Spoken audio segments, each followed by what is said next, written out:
Chapter 91. The God Group. Guyi stood up from the futon and waved his hand, and a thick book with an ancient appearance flew over. Noah didn't see the title of the book on the cover, because the book was probably covered by magic. Guyi reached out and took the heavy book, and with a light push of his other hand, the book began to turn pages automatically in Guyi's hand. Whoa whoa whoa! After turning half of the page, the book finally stopped. Guyi stretched out his hand and pressed on the page. A mysterious magic circle emerged, and then a light and shadow appeared above the book. The Celestials are a race of life that existed before the universe was born. They are responsible for lighting up the stars, creating galaxies, and maintaining the existence of the universe. They are huge, wear armor, and control powerful forces. In the projection, the images of gods of various shapes and forms emerged, with stars and various nebulae taking shape in their hands. Noah felt that he had seen this setting somewhere. Isn't this the Dragon King? He is an existence that lights up the universe. If the Dragon King appeared in this universe, would he be regarded as a god? The light and shadow froze, and Guyi gently placed the heavy book on the wooden table and turned his gaze to Noah. I learned this information after I learned about the existence of the Eternals and went to consult Vishanti. Vishanti, a trinity of gods, is the source of magical power for all wizards in Kamartaj. Vishanti is not a single god, but a powerful trinity composed of three ancient and powerful gods. The ancient gods are the omnipotent Osith, the all-seeing Agamotto, and the old hogs. These three gods combined into one is Vishanti. Didn't Ancient One know about the existence of the Celestials? Can't the Time Stone see them? Noah was a little confused. Logically, the Celestials would make a big noise when they appeared, and Ancient One often used the stone to observe the future, so she should be able to notice their existence. However, she said that she only learned about the existence of the Celestials after asking Vishanti. This made Noah very confused. Could it be that the Time Stone was ineffective against the Celestials? Actually, it cannot be said that it is ineffective, but the causal power used by the gems is ineffective against it. For example, Thanos's idea of making half of the life in the universe disappear will not work on the Celestials. If you simply use the power of the gems to attack the Celestials, the power of the gems will not be ineffective. It seems that snapping fingers can work on the Celestials in the comics.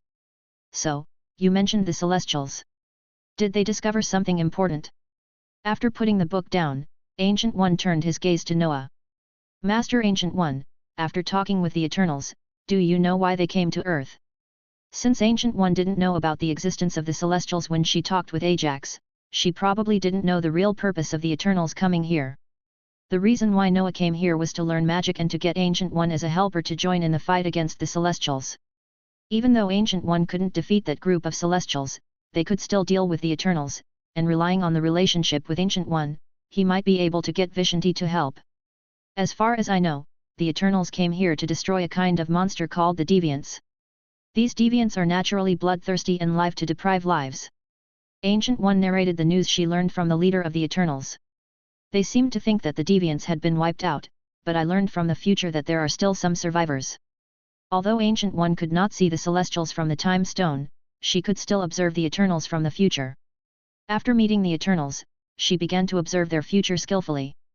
Master, this is only their superficial mission. The real purpose of their coming to Earth is to assist the birth of a new celestial god on Earth. Guyi's pupils shrank slightly, and a hint of shock appeared on his usually calm face. Judulissum. Noah raised his hand, and magic power formed a projection. A six-eyed god wearing red armor appeared in the projection. He planted a celestial seed into the earth, and then sent the Eternals to give birth to the Celestials. The projection screen changed again. The red god floated next to the earth. He stretched out his hand and threw out a golden seed. The seed was buried deep in the earth. The picture accelerated and a bronze spaceship approached the earth. Magic power created 10 golden figures who fought against a group of monsters on Earth and helped humans. They separated after hundreds of years. But the conditions for the birth of the God Seed are destruction for us. The magic changes and reconstructs a picture. The birth of the gods requires the absorption of a large number of intelligent lives. When the intelligent lives on Earth reach the conditions for seed germination, the gods will be born and absorb all the lives on Earth. In the end, the Earth will be destroyed. In the projected Earth, a giant golden hand stretched out, and then the huge body of the god broke free from the depths of the earth, and the earth turned into ashes. Tiamut, a little confused. The Eternals and the Deviants are actually creatures created by the Celestials. They first created the Deviants and wanted them to go to the planets where they planted seeds to eliminate predators and ensure the reproduction of life. However, the Deviants got out of control and became even more terrifying predators, slaughtering other lives at will. The projection screen began to change, and a group of pterosaur-like creatures descended on a life planet and began to destroy the large predators on the planet. But then they began to change their form, evolving sharper claws and fangs, and began to hunt down life on the planet on a large scale, which greatly violated the original intention of the gods to create them. So the gods once again created a life form called the Eternals. This time, the gods learned from their experience and set the newly created Eternals to be life forms that cannot evolve, so that they would not repeat the old path of the Deviants. The projection froze again, and Noah looked up at Guyi. The expression on her face was wonderful. If it wasn't inappropriate, Noah would really want to take a picture of it. This is the truth of the matter. That Ajak obviously didn't tell you the truth. Really? Guyi rubbed her brows. The news that Noah said brought her a great shock. The Celestials, the Celestial Seeds, the Eternals' true mission, and the impending destruction of the Earth, Ancient One really wants to retire now so that she doesn't have to worry about these things. However, she is still the Sorcerer Supreme and has to take on the responsibility of protecting the Earth, but she is also worried about how to prevent the birth of the Celestials. Master Ancient One, actually I still have a way to solve the issue of the birth of the gods. Seeing Ancient One's troubled look, Noah was really afraid that she would just quit and leave. Of course, it was just a joke. Noah still believed in Ancient One's character. Oh? I'd like to hear more about it. Guyi's eyes lit up. She now hoped to hear some good news. From what I know, not all of the Eternals know their true mission on Earth. Except for their leader and a powerful warrior, the other 8 have always believed that they are here to destroy the Deviants. If we tell them the truth, maybe we can get their help, because some of them have already fallen in love with life on Earth. Noah said, and Ancient One nodded when he heard it. If they could get the help of those mysterious Eternals, perhaps things could turn around. There is a woman named Susie among the Eternals. Her ability can be used to solve the problem of the God Seed. Noah said. This is his backup measure. If he still doesn't have the ability to solve the task after a year, he can only restore the plot in the movie. In the plot, Arism did not destroy the Earth immediately, but said that it would be decided whether the Earth should be judged based on Circe's memory. Noah estimated that Arism must have passed Arism's judgment later, but Noah did not want to gamble. What if there were any changes? Just like this time the gods woke up early. Well, it seems that you have already made a decision. Guyi saw that Noah's speech was very logical, and he also understood that the other party already had a plan. Now he came here, maybe wanting to pull him to assist him. Yes, and I already know the exact time of the god's appearance, which is 1 year from now. I also plan to completely solve these problems on the day of the god's appearance. If nothing unexpected happens, the god's appearance will happen in about a year. When the god rises from the ground, he will have a chance to deal with him. Noah doesn't know if he can lure the group of gods to the earth in advance if he goes directly to the bottom of the earth to dig out the seeds of the gods. If you need any help with these things, you can come to me. After pondering for a while, Guyi spoke to Noah. Since the other party already had a plan, she would naturally support him. Of course, Guyi would also look for ways to solve the problem and would not stick to one path to the end. Next, I will take you to visit Kamartaj. After all, you will also need to learn about Kamartaj. Chapter 92. Next, I'll take you on a tour of Kamartaj. Noah stood up and followed Ancient One out of the ancient temple. As you step out of the door, you will see the snow-capped mountains in the distance. Kamartaj is a small village located in the Himalayas. Except for some mages in Kamartaj, the rest of the people here are normal humans. Is this what it means to be a great hermit in the city? Literally. Ha! Ha! In the open space outside the Ancient One temple, many Kamartaj wizards were training.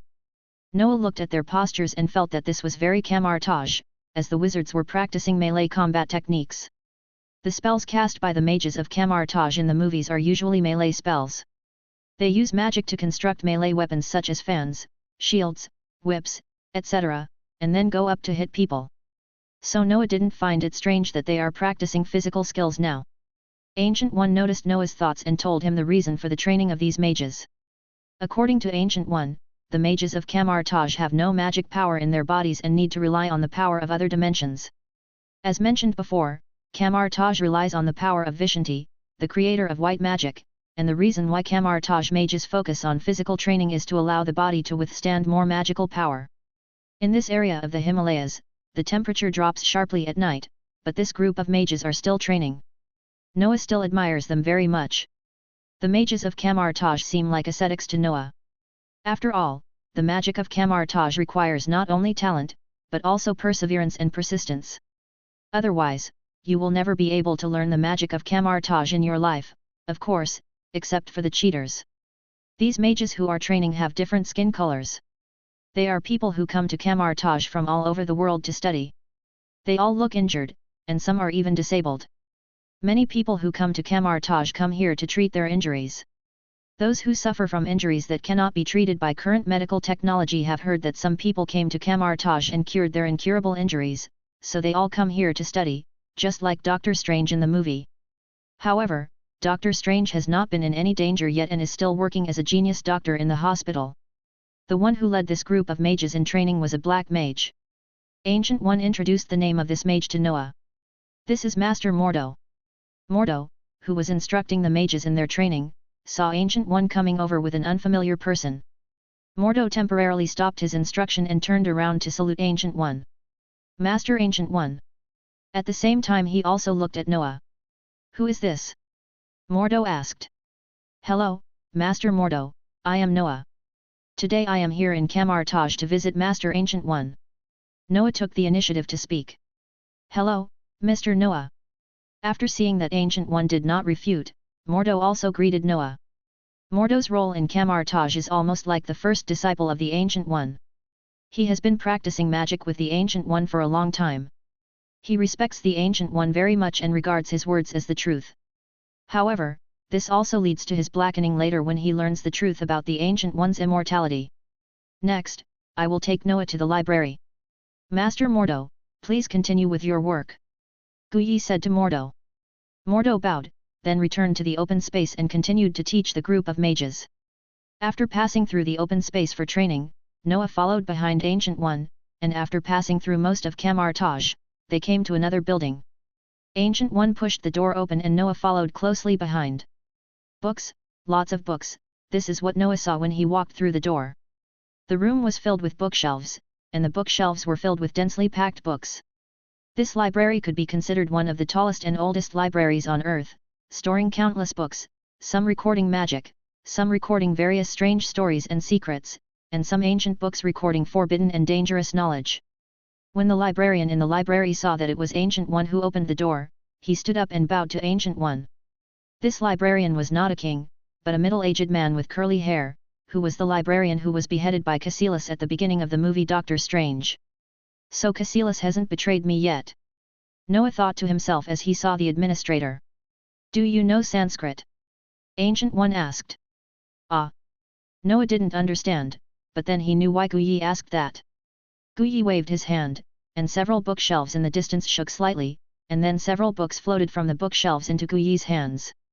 Each book was about 3 or 4 centimeters thick, and Noah raised his eyebrows at the thickness. Take these books back and have a look at them first. They are the basic knowledge of the Kamar-Taj school of magic. If you want to learn magic well, you must master this knowledge first. Ancient One placed these thick books in front of Noah. Okay. After taking the books, Noah looked at the book at the top. The cover was a bunch of words that Noah couldn't understand. He felt that it was hieroglyphics, which should be the Sanskrit mentioned by the Ancient One. But it didn't matter if Noah couldn't understand it. He could just ask Lysandra to translate it when he got home. After a quick glance, Noah put several books directly into his backpack. This scene stunned the administrator for a moment. He thought Noah didn't know magic and was a newcomer to Kamar-Taj. After getting the books, Noah and Ancient One returned to the temple to discuss the affairs of the Eternals, and then Noah was sent back home, because there was nothing to do there. As for the hanging ring that was necessary for the Kamar-Taj wizards, Ancient One said that he would give it to him after he finished reading those things. The blue beam of light landed in Noah's manor. It was still daytime in New York. The time Noah spent in and out was less than an hour. But this was normal. Noah didn't do anything big after arriving at Kamar-Taj. He just chatted with Ancient One for a while, then visited Kamar Taj, and took a few magic books when he came back.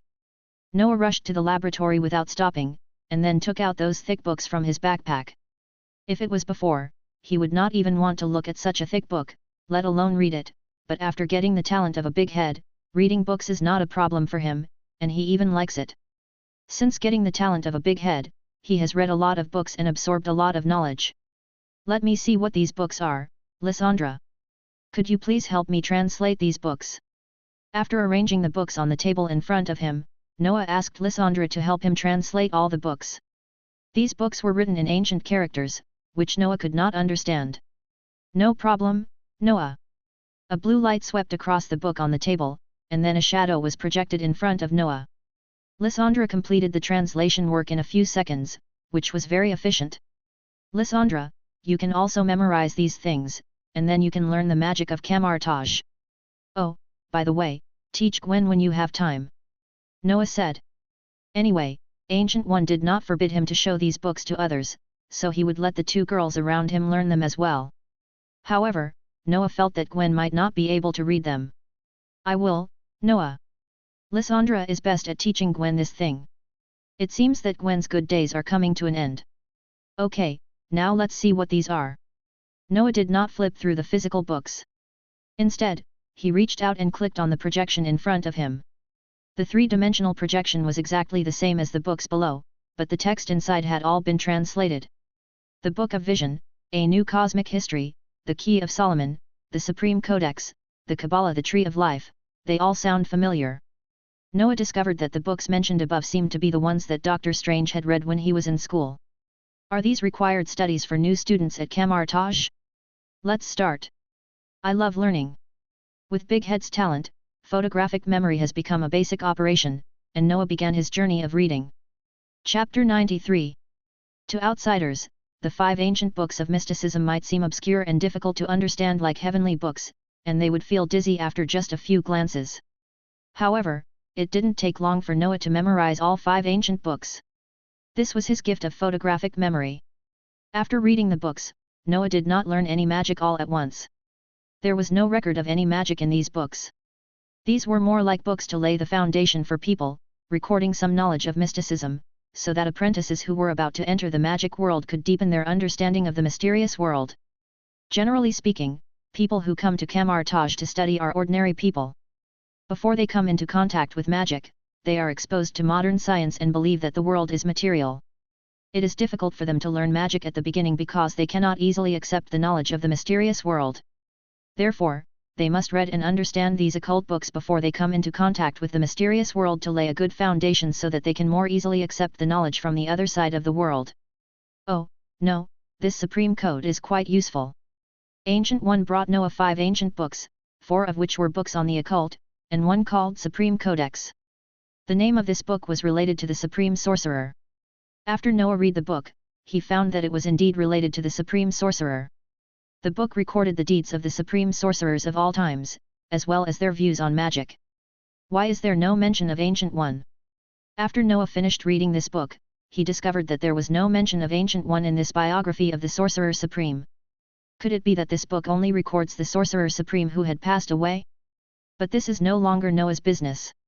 The next time he goes to Kamar Taj, he can return these books. Then Ancient One will give him the ring, and he can also learn the skills of the native wizards of Marvel Earth. However, the hanging ring seems to be used to communicate dimensions and obtain energy. I have magic power myself. I don't know if I still need the hanging ring. In Kamar Taj, every wizard has a ring of his own. They rely on this treasure to use magic. If the ring in their hands is taken away, they will not be able to use magic. Moreover, the most critical portal magic of Kamar Taj, Noah believes, also requires wearing the ring to use. The dangling ring is a bit inconvenient to wear. I'll put it in the equipment bar next time. Noah thought of the appearance of the dangling ring. The dangling ring is not a single ring, but a metal plate with 2 rings fused together. It is very inconvenient to wear. Hanging ring. However, Noah's equipment bar has been updated before, and the equipment can also play a role when placed in the equipment bar.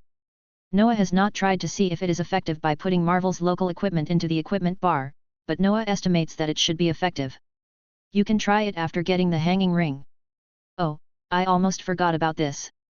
After reading those books, Noah put the pile of books aside, and then suddenly remembered something. Noah took out an item from his backpack. It was a magic ring with a golden gem and a purple ring.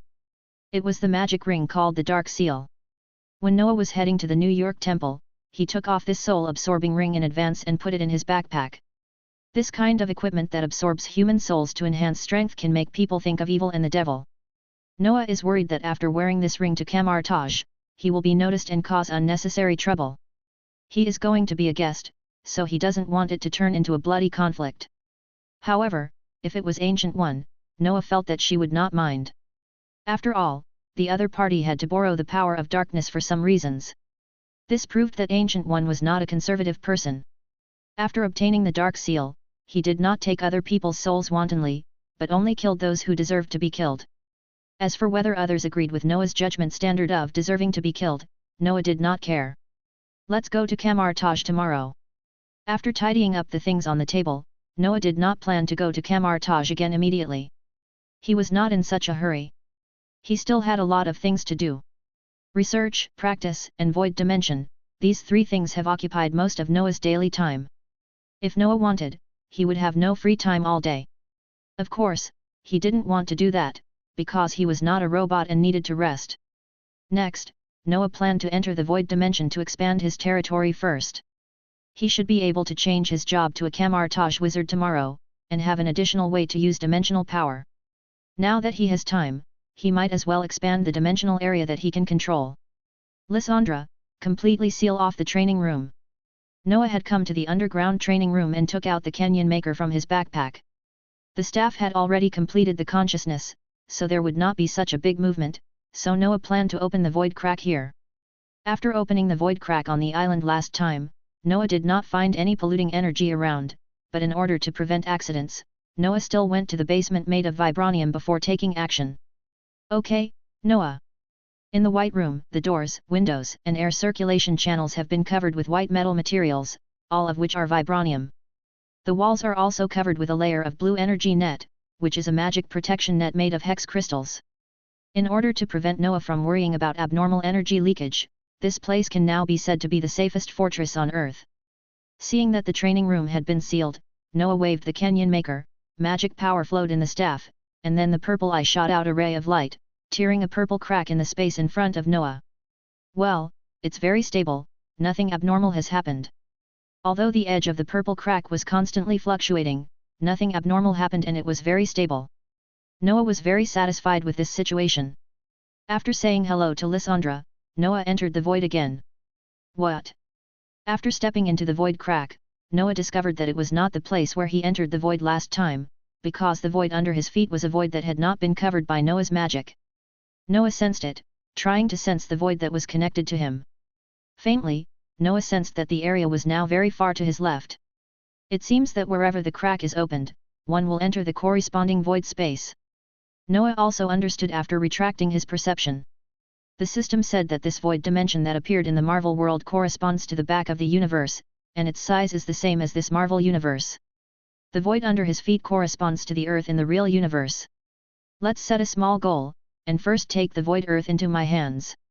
Stepping on the purple ground under his feet, ripples appeared. Noah decided to make void matters the top priority in the near future. However, based on his previous speed, it would take a very, very long time to fully cover the entire Earth. After all, he didn't just need to cover the surface area of the Earth, but he had to permeate the entire Earth with magic power. Sitting cross-legged, Noah directly released his magic power, and then absorbed the void energy on the covered ground into his body while releasing magic power, entering a state of magic circulation. In the white room, Lysandra recorded the energy information of the crack, which might be useful in the future. At this time, Lysandra was in the villa with Gwen, and the two were watching TV on the sofa. It was mainly because Gwen liked to watch it, and Lysandra just watched it with Gwen. Okay. While Lysandra was distractedly recording the information about the Void Rift, she suddenly sensed that something that Noah was concerned about was happening. Gather here, the target is ahead. In a secret military area, a series of hurried footsteps were heard in the corridor. The sound of alarms filled the area, and rumbling sounds could be heard not far away, as if some monster was going crazy. Teams of fully armed soldiers are rushing to the scene of the accident. "Shit, Captain, could something have happened to that guy?" A soldier in the advancing team asked the captain who was walking in the front. On the day when the last abomination incident happened, their team was the one that carried out the mission of capturing Banner. They had heard a little about how terrifying that monster was. "I don't know. Just follow the orders from above," the captain said, without stopping, preparing to press the button to open the iron door in front. Boom! At this moment, the huge iron gate in front bulged up, as if it had been hit by a huge cannonball. The team heading for support stopped instantly and looked ahead with a little fear. Boom! The iron gate was blasted open by huge force. "What? Da-da-da!" The sound of machine guns continued to ring. The scene suddenly became chaotic, but gradually calmed down soon. Tisk! There was no sound in the corridor, and a slightly disdainful sneer was heard. Chapter 94. In the director's office at the SHIELD headquarters, Nick Fury was holding a tablet, his fingers constantly swiping as he looked at some important information. From the changing expressions on Nick Fury's face, which finally settled into a satisfied smile, it could be seen that this was some good news. Knock. Click. Director. When Nick Fury was holding up the tablet, the tightly closed office door suddenly opened. The visitor simply knocked on the door and then pushed open the tightly closed wooden door. The person who pushed the door open was Coulson. His series of movements seemed a little hurried, as if something important had happened. "Coulson? You're here at the right time. I just received a notice, which should be good news for you." Nick Fury looked up and found that the person who hurried into his office was Coulson. He also happened to have something to tell Coulson. After coming in, Coulson closed the door and looked at Nick Fury.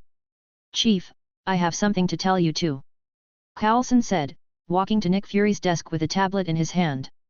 Nick Fury looked at Coulson. He knew something important must have happened, otherwise Coulson wouldn't be in such a hurry. Nick Fury put down what he was holding and planned to let Coulson speak first. "Oh? Then tell me what you want to say first," Nick Fury said. Coulson reached out and swiped out the information on the tablet, then handed the tablet to Nick Fury. Nick Fury took it and looked at the screen. "Director, on the day of the abomination incident, Dr. Bruce Banner, codenamed Hulk, was captured by General Ross and then taken to the military base. Since then, our people have been unable to observe Dr. Banner. However, not long ago, a riot broke out at the military base where General Ross was stationed. Our people observed a green figure running rampant in the military base, and then fled the base and disappeared without a trace." Nick Fury listened to Coulson's story while sliding the screen to observe the information sent by the SHIELD agents who were monitoring the Ross base. The agents took pictures of what happened at the time, and Nick Fury saw a green monster wreaking havoc in the military base, then soaring into the sky and disappearing in a few jumps. "Ross has failed again. The Hulk will never fall into Ross's hands again." Nick Fury laughed. After General Ross captured the Hulk, Nick Fury knew that this day would not be long. He knew the strength of this monster. With the military strength of General Ross, they could not trap a monster of that level. "Send more advanced personnel. Even if we can't control a dangerous creature like the Hulk now, we need to know his whereabouts." Putting down the tablet, Nick Fury supported his chin with both hands and said to Coulson. "Okay, Chief," Coulson responded. "Oh, by the way, Coulson, I have some good news for you." "Good news?" Coulson was stunned when he heard what Nick Fury said. "What good news? Did the director want to give me a raise?" Other than that, Coulson couldn't think of any better news than this. "Commander, what's the good news?" "The good news is that I'm sending you on an important mission to bring home a World War II veteran who has been sleeping for 70 years. Nick Fury said. "What? Is that who you're talking about?" Coulson was a little uneasy after hearing what Nick Fury said. The 70-year-old veteran of World War II, coupled with what the director had said before that he heard from Noah that Captain America was still alive, Coulson knew who Nick Fury was talking about. "Chief, did you really find him?" Coulson was a little excited. "You know, Captain America is his idol. Coulson has liked Captain America very much since he was a child, and he has even been collecting his peripherals. There are many posters of Captain America at home. He now carries a limited edition card of Captain America with him at all times. If he could see Captain America in person, he would like him to sign his card." "Yes, just now, the search team I sent to Alaska sent a message that they have found Captain America who was frozen under the ice. Now I am sending you to pick him up and then start to rescue him from the ice. Nick Fury said, then opened the drawer, took out a few papers and handed them to Coulson. No problem, Chief, I promise to complete the mission. Coulson took the information, turned around and left excitedly. Next, he will rescue his idol with his own hands. How can he not be excited? Seeing Coulson so irritable, Nick Fury shook his head helplessly. Then he looked at the information in his hand and thought about how to deal with Hulk.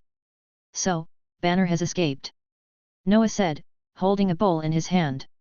It was already night, and Noah came out of the void. As soon as he came out, he went straight back to the villa because Lysandra had already prepared dinner. Lysandra also told Noah about Hulk's disturbance at the military base and then fled the scene. Noah had actually anticipated this matter. He concluded that Banner would definitely not be able to stand being locked up in a military base. His father-in-law Ross wanted to develop a controllable super soldier, and would definitely conduct some human experiments on Banner. Banner might be able to bear it, but could Hulk endure this injustice? As Noah expected, Hulk reappeared and escaped from the military base, but Noah was not sure whether Banner would call him. But since Banner had escaped, he should remember what he said. If he couldn't stand the life of escape, he should think about what he said to him. Then I should prepare myself as well.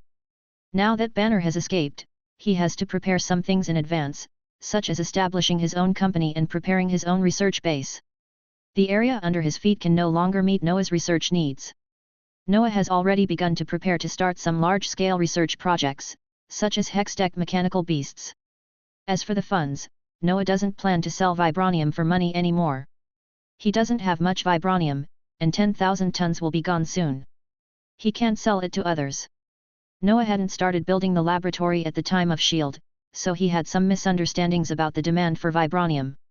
My fault. As for money, Lysandra is enough. The internet is Lysandra's world, and finance is just a toy in her hand. The money on the internet is just a number, and Lysandra can adjust the size of this number at will. In other words, as long as Lysandra is willing, Lysandra can become the richest person in the world at any time. Why not do this from the beginning?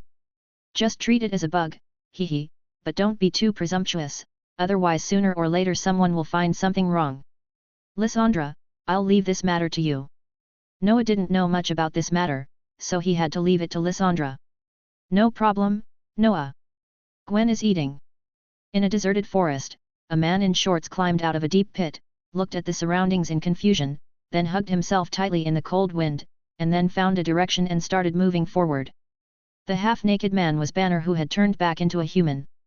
He was already familiar with this situation.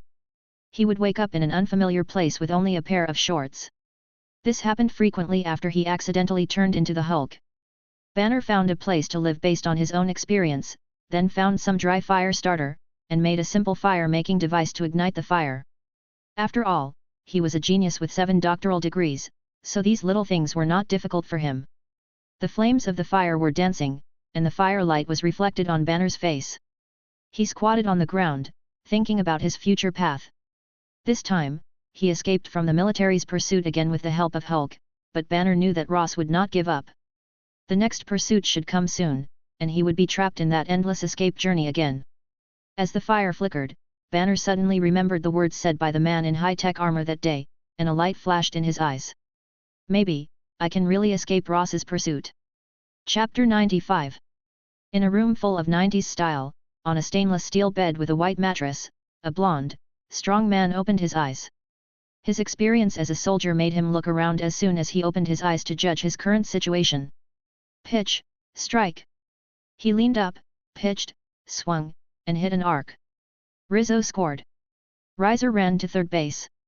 An old fan was hung on the ceiling, its slow rotation speed made people suspect that it would fall down at any time. The lamp on the bedside table was emitting a warm orange light, and the wooden radio next to it was playing the commentary of a baseball game. A ray of sunlight shone in from the window, and the warm-colored curtains made the man feel a little relieved from his confused spirit after just waking up. He then began to sit up from the bed and looked in the direction of the wooden door next to him. Under the man's gaze, the door was opened and a woman wearing a white shirt and brown skirt came in. She had long curly hair and the makeup on her face was familiar to the man, the makeup from his era. Good morning, or should I say, good afternoon. After the woman came in, she greeted the man sitting on the bed, then raised her hand to look at her watch and changed her words. Oh my God, where am I? The man sitting on the bed is Captain America, Steve Rogers. The surrounding environment makes him a little dazed. For some reason, this place always gives him a false feeling. He once fought bravely against the Nazis in World War II, and finally fought with the Red Skull for the Cosmic Cube on a plane. Later, he was buried under the ice with the plane because of the plane crash, resulting in being frozen for 70 years. It was not until 5 days ago that he was discovered and rescued by S.H.I.E.L.D. Of course, Steve doesn't know all this yet. He has just woken up, and his last memory was that he fell down during a fight with the Red Skull, and then he woke up here. You are now in a post-operative recovery room in New York. The woman heard Roger's question and told him her current location with a smile. The Dodgers are up 8-4. Oh. The Dodgers. What a great game, everybody. The sound of the game was still coming from the radio. Rogers was slightly stunned after hearing the woman's words. He turned his head and looked out the window. The architectural style of the 90s was familiar to him, but he felt something was wrong. Where am I? Rogers asked again, looking at the woman. He suspected that she was deceiving him. I don't understand what you mean. The woman asked in confusion after hearing what Captain America said, with a somewhat flustered smile on her face. I was present at this game in May 1941, so tell me. Where exactly is this place? Rogers stood up and approached the woman in front of him. The woman took a step back slightly, and where Rogers couldn't see, she held a device with a flashing red light in her hands behind her back. The woman pressed a button and said something to comfort Rogers. Captain Rogers. The device seemed to be used to call for reinforcements from outside. Within a moment, 2 fully armed soldiers pushed open the door and walked in. Rogers didn't recognize the uniforms and equipment they were wearing. The next moment, 2 soldiers were knocked out by Rogers, breaking through the wall, and Rogers ran out. Stepping out of the gap, Rogers found that the room he was in was a temporary container house built with foam and wood boards, and the scenery outside the window was just a background board. He was now in a dark and spacious room. After looking around, he chose to run to the only exit in front. Attention all agents, emergency alert. The woman picked up the walkie-talkie in her hand and began to issue a warning. After Rogers went downstairs, he found that he was surrounded by people in black suits. In front of him was a floor-to-ceiling glass wall that he had never seen before. The voice of the woman came from the radio above his head, and then those members in black suits began to look at him. Rogers hurriedly ran towards the exit. Steve Rogers ran on the street. He didn't pay attention to the environment at first, but he stopped after noticing the difference around him. He was confused by the bizarre scene around him. There were countless high-rise buildings, dazzling billboards, and people wearing clothes different from what he remembered. All these things made Rogers unable to believe his eyes. Several black vehicles stopped in front of Rogers, and then many agents got out of the cars. At this time, a voice came from behind Rogers. Hey, don't be nervous, Private. Rogers turned around and found that the person who spoke was a one-eyed black man dressed in black. It was Nick Fury. Listen, I'm sorry for what I did just now, but we think there are some things you should accept slowly. Nick Fury said to Captain America in front of him. Accept what? Rogers asked. Then the black salted egg in front of him said something shocking, saying that he had been sleeping for 70 years. For a moment, Rogers' mind was full of thoughts.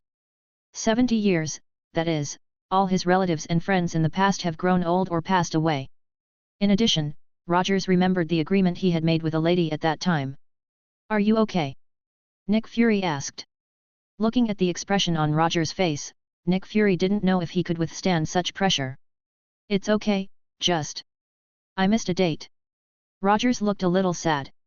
Oh, I'm sorry about that. Nick Fury knew who Rogers was talking about. It was Peggy Carter, one of the founders of S.H.I.E.L.D. She is still alive, but has Alzheimer's disease. However, Nick Fury felt that it was not the right time to let Rogers know. He was afraid that if he gave him too much shock at once, he would not be able to bear it. He decided to let the World War II veteran adapt to this world first.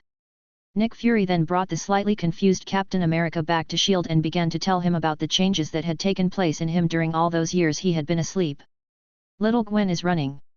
Oh? Lysandra, are you saying that Nick Fury and the others have rescued Captain America? Noah's seaside manor, the huge trees around it remained unchanged, the waves beat against the cliffs, and occasionally many huge fish jumped out of the water. In order to prevent these creatures that had mutated due to the huge vitality of the rune of resoluteness from escaping and affecting the surrounding ecosystem, Noah had Lysandra set up protective nets in the sea and forest as soon as possible. As for those creatures that had escaped before that, Noah could not do anything about it. Yes, they found the place where Captain America was frozen 5 days ago, and just now, Captain America has woken up. Lysandra said. It looks like Captain America is here too. That means almost every character of the Avengers is online. But Loki has been imprisoned. Will the Battle of New York still happen? Noah thought. The Battle of New York is the plot of Avengers 1. Avengers 1 is what happened immediately after Thor 1.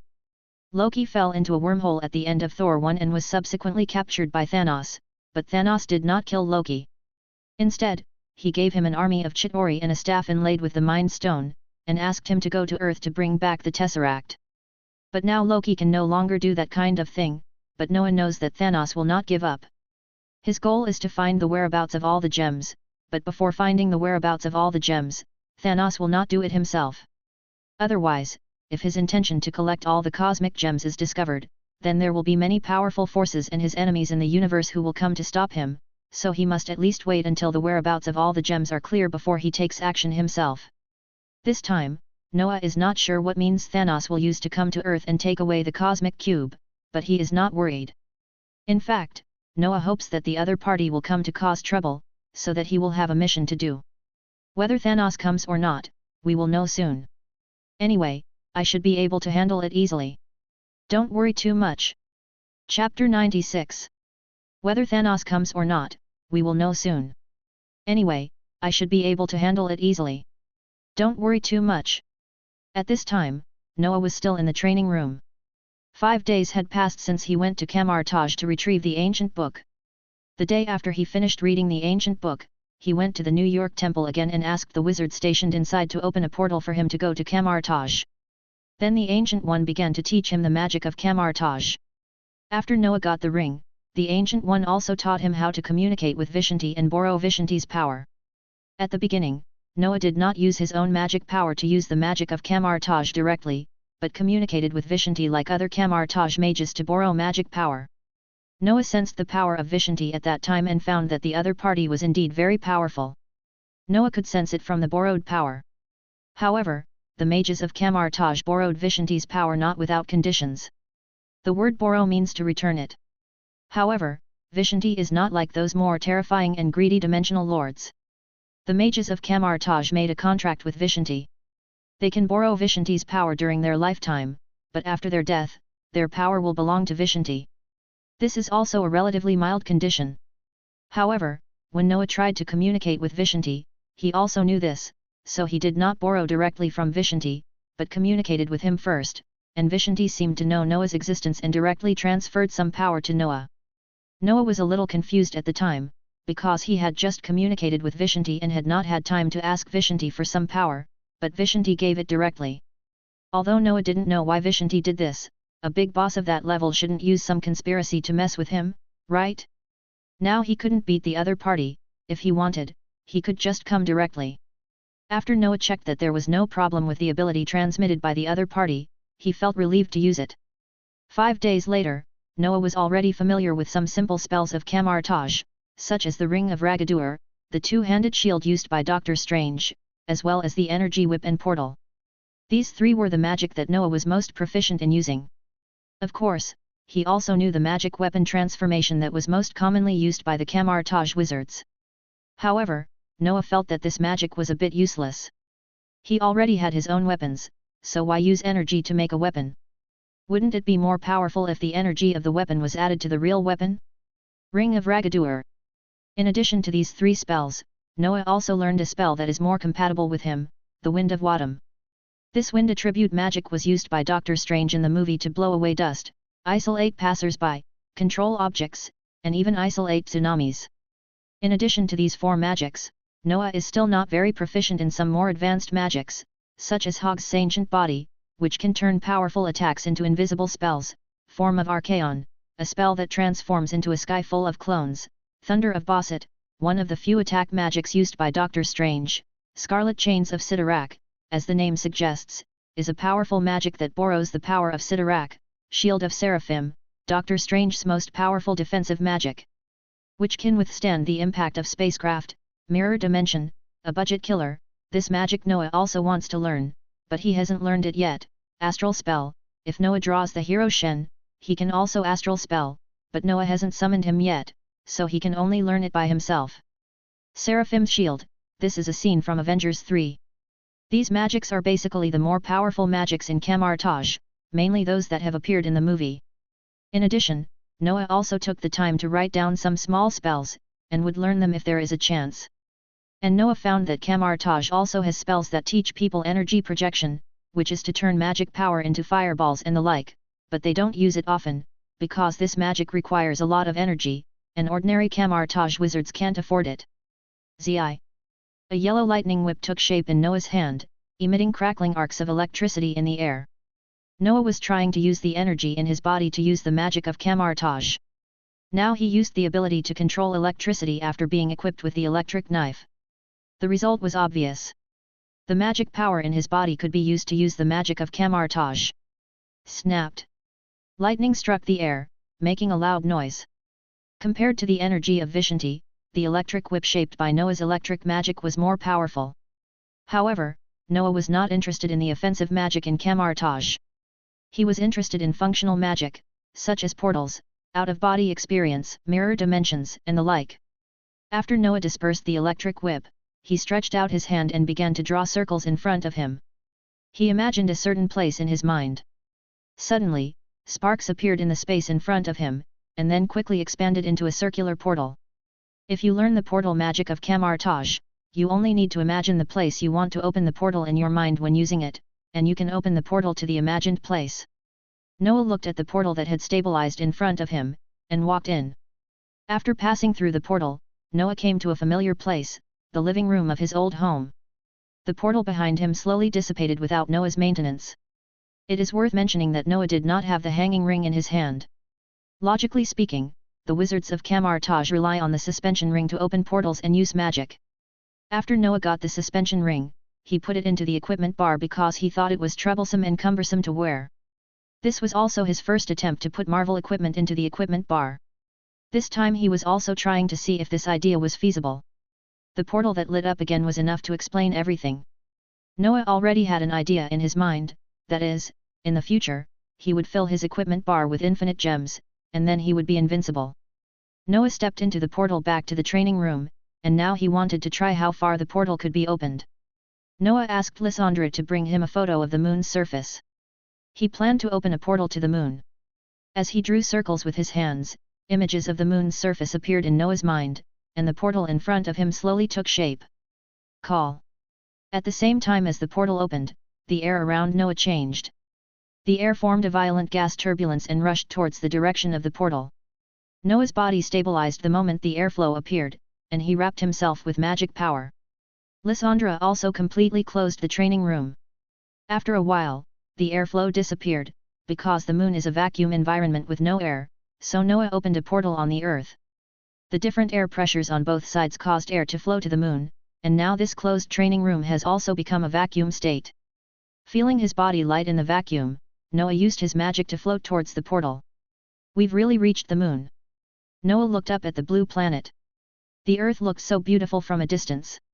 However, when he opened the portal to the moon this time, Noah felt that this distance was almost the farthest distance he could open the portal. If he wanted to extend the opening distance of the portal, he would have to practice hard. However, after learning about the portal, Noah discovered two skills that he possessed, which seemed to have taken his attainments in portal spells to a higher level. The two skills are, the frequently used teleport and the almost offline flash. Go back and study these two summoner skills carefully, especially flash. I always feel that it will be very useful. Noah was not too nostalgic for the scenery of the moon. There was no scenery to speak of here, only sand and pits. Oh, he almost forgot that there were inhumans living on the back of the moon, but Noah thought it would be better to contact them later. After Noah returned to Earth, the portal slowly shrank until it disappeared. Chapter 97. Noah has drawn 3 summoner skills so far: Ghost Swiftness, Teleport, and Flash. Ghost Swiftness and Teleport are the skills Noah often uses, but Flash is a summoner skill that Noah rarely uses. After Noah summoned EZ, he basically never used Flash. After all, EZ's Arcane Leap is much more convenient than Flash, mainly in terms of cooling. As long as EZ has magic power, Arcane Leap can be basically seamlessly connected. Then he summoned Kassadin, and with 2 sets of Ascendant Gauntlets, Noah's power in space jumping was greatly enhanced, and Flash became even more useless. However, Noah now does not think that Flash is a bad skill. It is just unnecessary to not use Flash. After all, Arcane Shift and Void Walk are more convenient. Teleport, which is also a summoner skill like Flash, Noah has seen how powerful it is. With eyes, Teleport can even reach the other side of the universe. Therefore, Noah needs to think carefully about the Flash skill, hoping to find the hidden power in it. The portal between the Earth and the Moon has been closed, and Lysandra has opened the ventilation holes in the training room. The vacuum environment has returned to its original air pressure.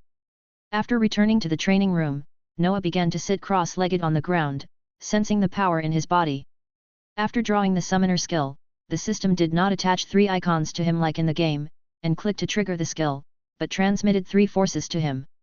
Noah relied on driving these 3 forces to use skills such as teleportation.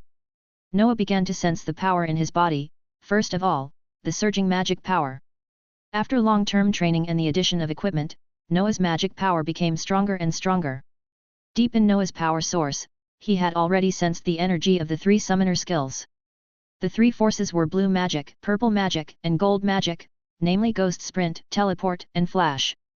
However, in Noah's perception, the purple magic was actually stained with some gold traces, which made Noah confused. Is it the power of Flash that is eroding teleportation? Or is it that the power of Flash has a bonus on teleportation? Noah pondered, but compared to erosion, Noah felt that this was more likely the superposition of the 2 forces. After all, both teleportation and Flash belong to the power of space. If that's the case, then my idea can indeed be realized. Noah originally wanted to see if Flash had any hidden power that could be used to enhance the magic of the portal. The facts have already shown that Flash does have this power. Now Noah only needs to figure out how to use the power of Flash. Fortunately, the power summoned by the system completely belongs to Noah.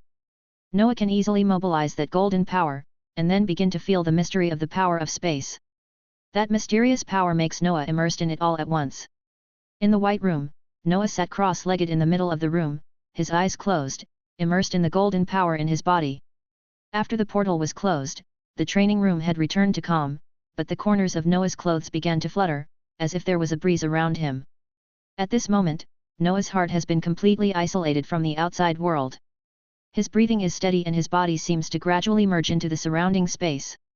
This state is like the legendary unity of man and nature, completely dissolved between heaven and earth, invisible and selfless, without desires or demands. The space around him began to fluctuate slightly, and a strange power began to emerge. Noah's thinking and perception began to rise infinitely, and then gradually began to merge. Noah could feel that his perception was constantly increasing.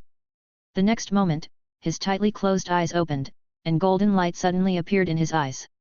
At this moment, in Noah's eyes, time seemed to stand still, and then, with a mysterious force, Noah's consciousness began to rise infinitely, and then, like a soul leaving the body, his consciousness rushed out of the training room, and rose infinitely, and rushed out of the earth in an instant. Noah maintained this state, and when his consciousness flew away from the earth, he could sense a place on the earth emitting a strong space force. He knew that this was the space gem. At this time, because of his understanding of the flashing space force, Noah reached a wonderful state, as if he had merged with the universe. Then, his vision began to stretch, and Noah's consciousness began to leap forward at superluminal speed. The cosmic space passed by his eyes one by one. During this period, the distance between the universes was infinitely reduced in front of his eyes, and his consciousness began to travel through the boundless universe. The 9 realms, the dark dimension, the hell dimension, the crimson dimension, and Noah's own void dimension, Noah's consciousness shuttled through various cosmic spaces and dimensions.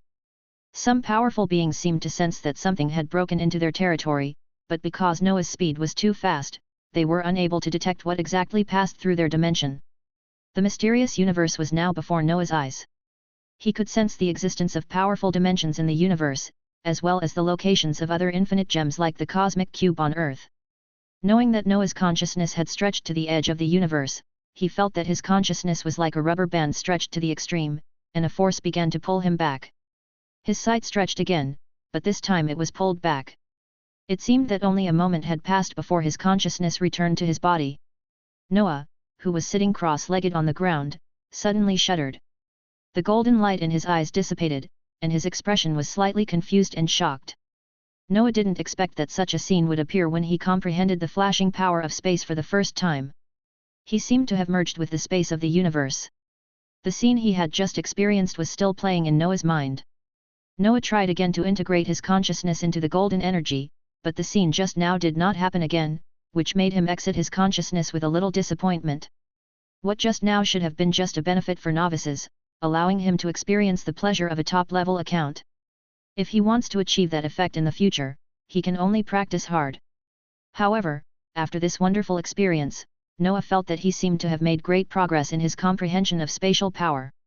First of all, the cooldown of the two summoner skills, Flash and Teleport, was greatly improved, and the effects also became stronger.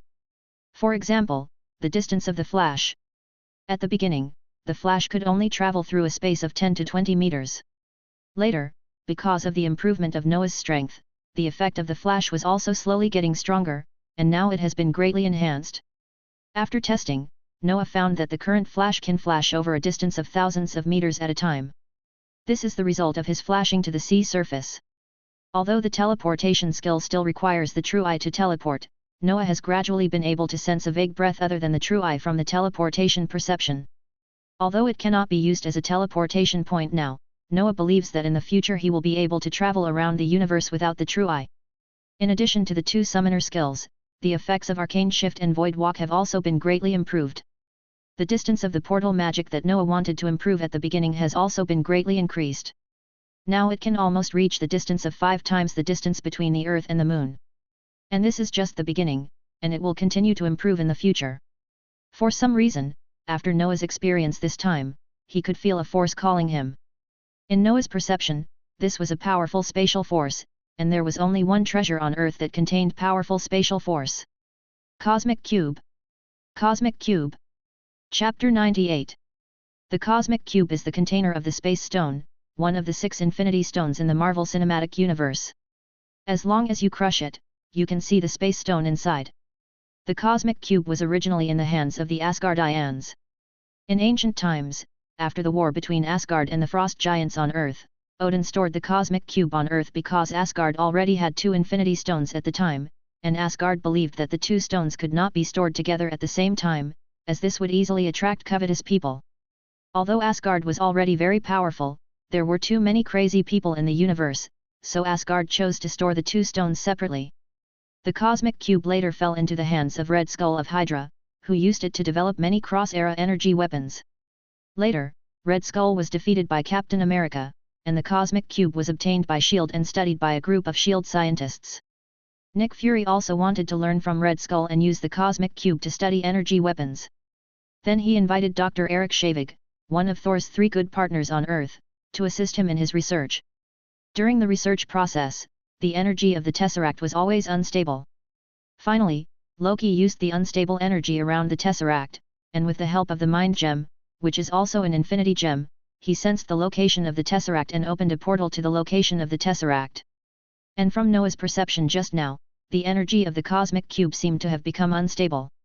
If Thanos wanted to invade the Earth, he would most likely do so in the near future, so he had to take precautions in advance. As for whether the Chitauri invasion of New York would destroy the city and cause great suffering to the people, Noah had no idea about this matter. He was not the kind of great saint who cared about the world. The Chitauri invasion was a good thing for him because it could bring him high-level tasks, and he might even be able to get the Chitauri's spaceship.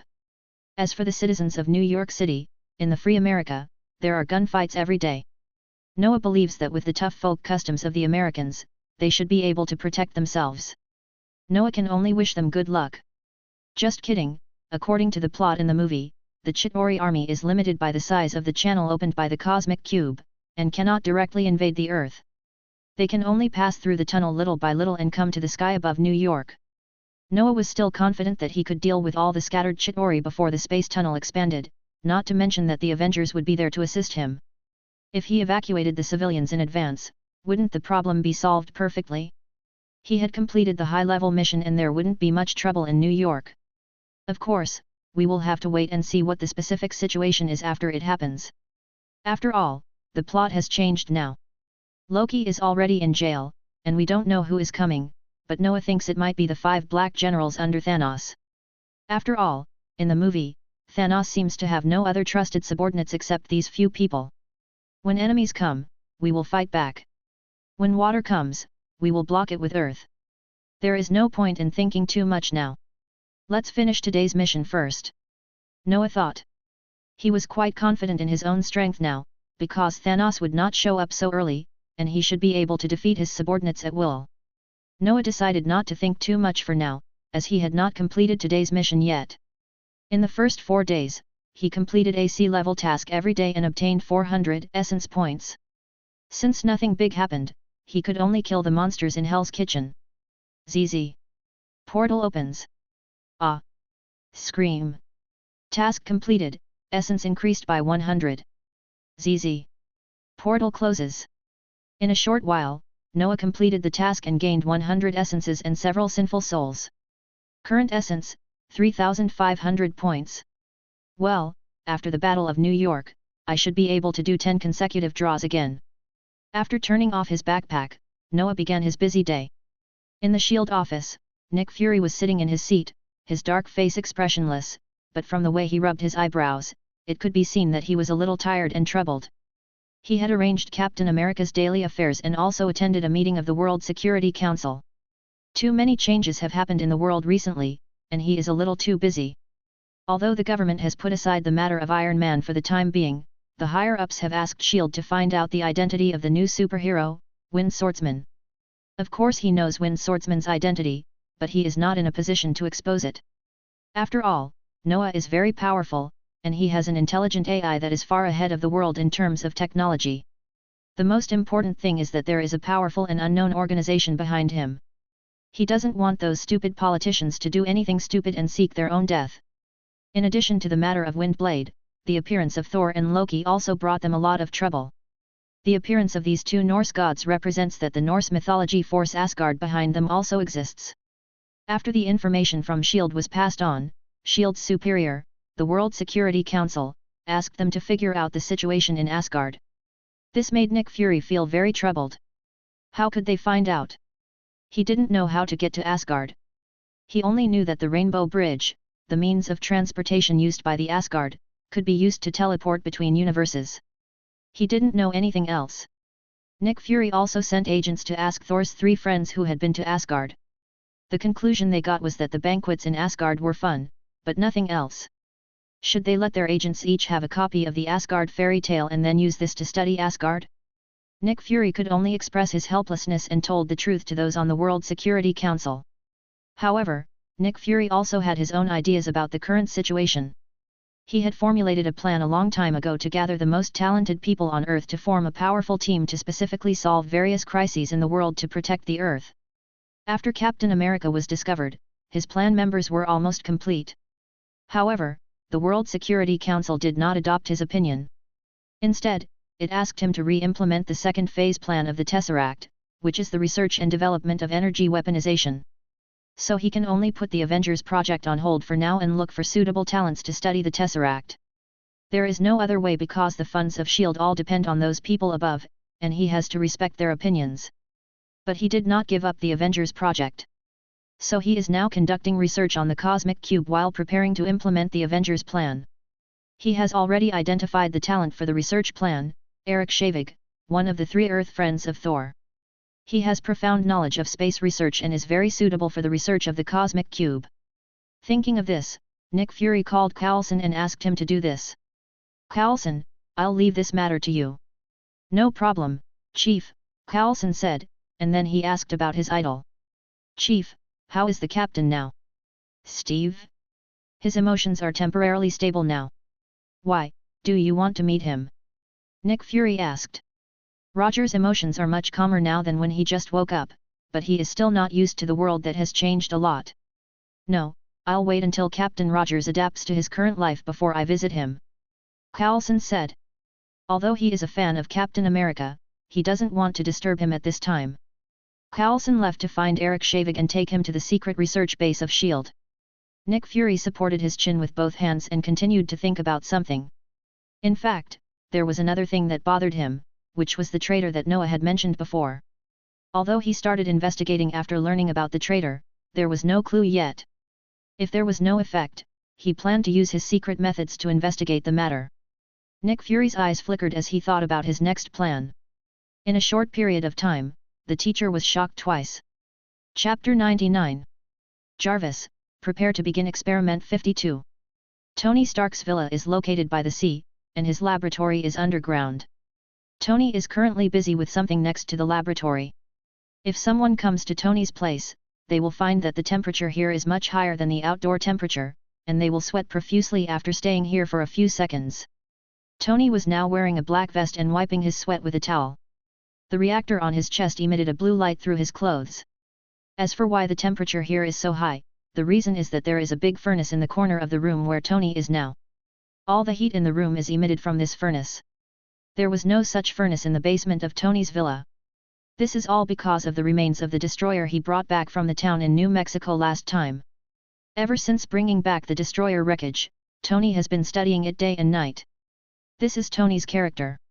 He can't stop when he encounters something that interests him. Later, he tried to melt part of the destroyer wreckage, and then he found that the small furnace in his laboratory could not reach the melting point required for this piece of destroyer wreckage.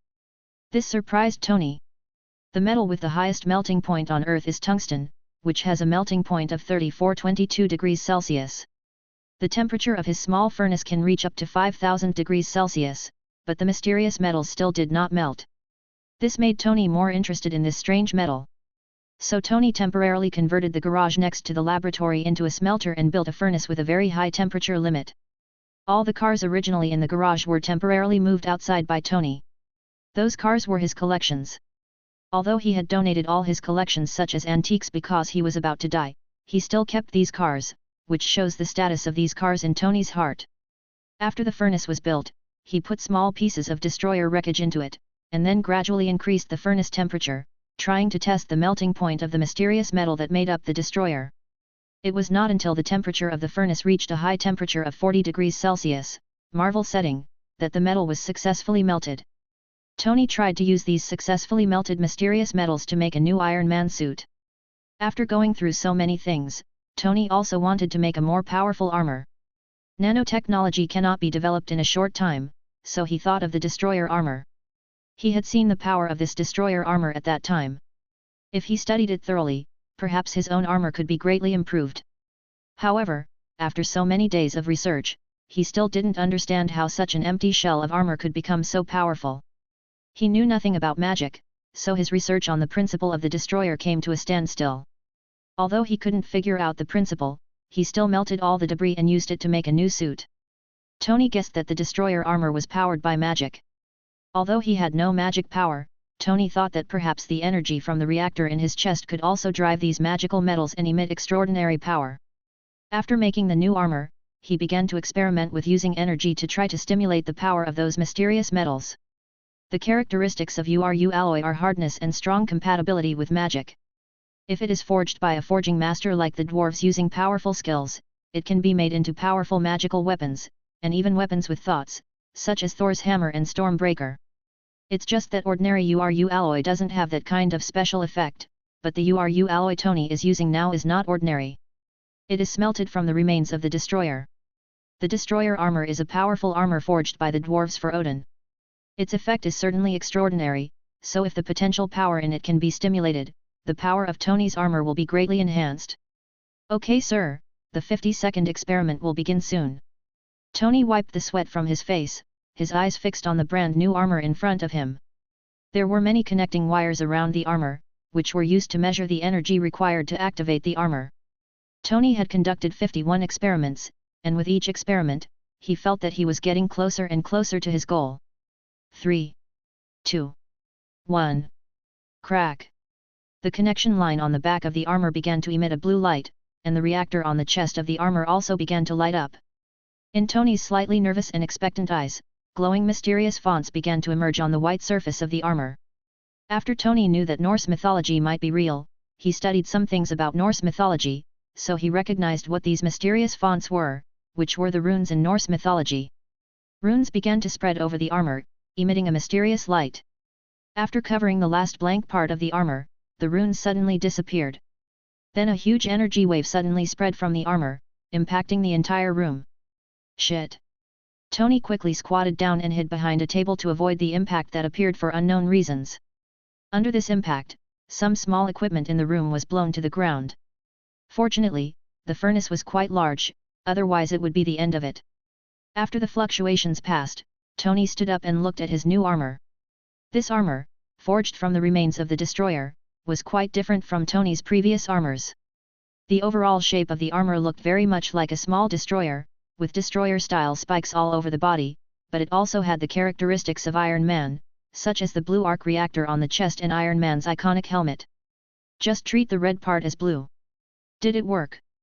Tony asked uncertainly, and as he walked over, he picked up the fallen robotic arm. This robotic arm was the one Tony invented on his own when he was in college. Tony named it Dada, I think, and it looked really stupid from its behavior, but Tony had deep feelings for it. Sir, based on the current situation, the experiment has been successful, Jarvis reminded. It does look powerful, this unknown power. Tony reached out and touched the silver-black metal. Blue energy marks were scattered on the surface of the armor, and the reactor on the chest emitted a brighter light than usual. Sir, this suit consumes more energy than the previous ones. If it is running at full capacity, the energy will be exhausted soon. Jarvis reminded Tony. This destroyer iron suit is very powerful, so it needs more energy to power it. Even with Tony's upgraded arc reactor, if the suit is running at full capacity, it can't last for long. Of course, it is running at full capacity. If it is operating normally, the arc reactor can still support the operating consumption of the suit. It doesn't matter, we can just install a few more reactors when the time comes. Tony said. This was the simplest solution. If it was still not enough, he could improve the arc reactor later. I can't wait. Tony said, wanting Jarvis to put on the battle suit for him. Sir, the new suit has not been tested yet. No test is more effective than personal experience, Tony interrupted Jarvis. Jarvis couldn't persuade Tony, so he had to put on the new armor for him. Oh.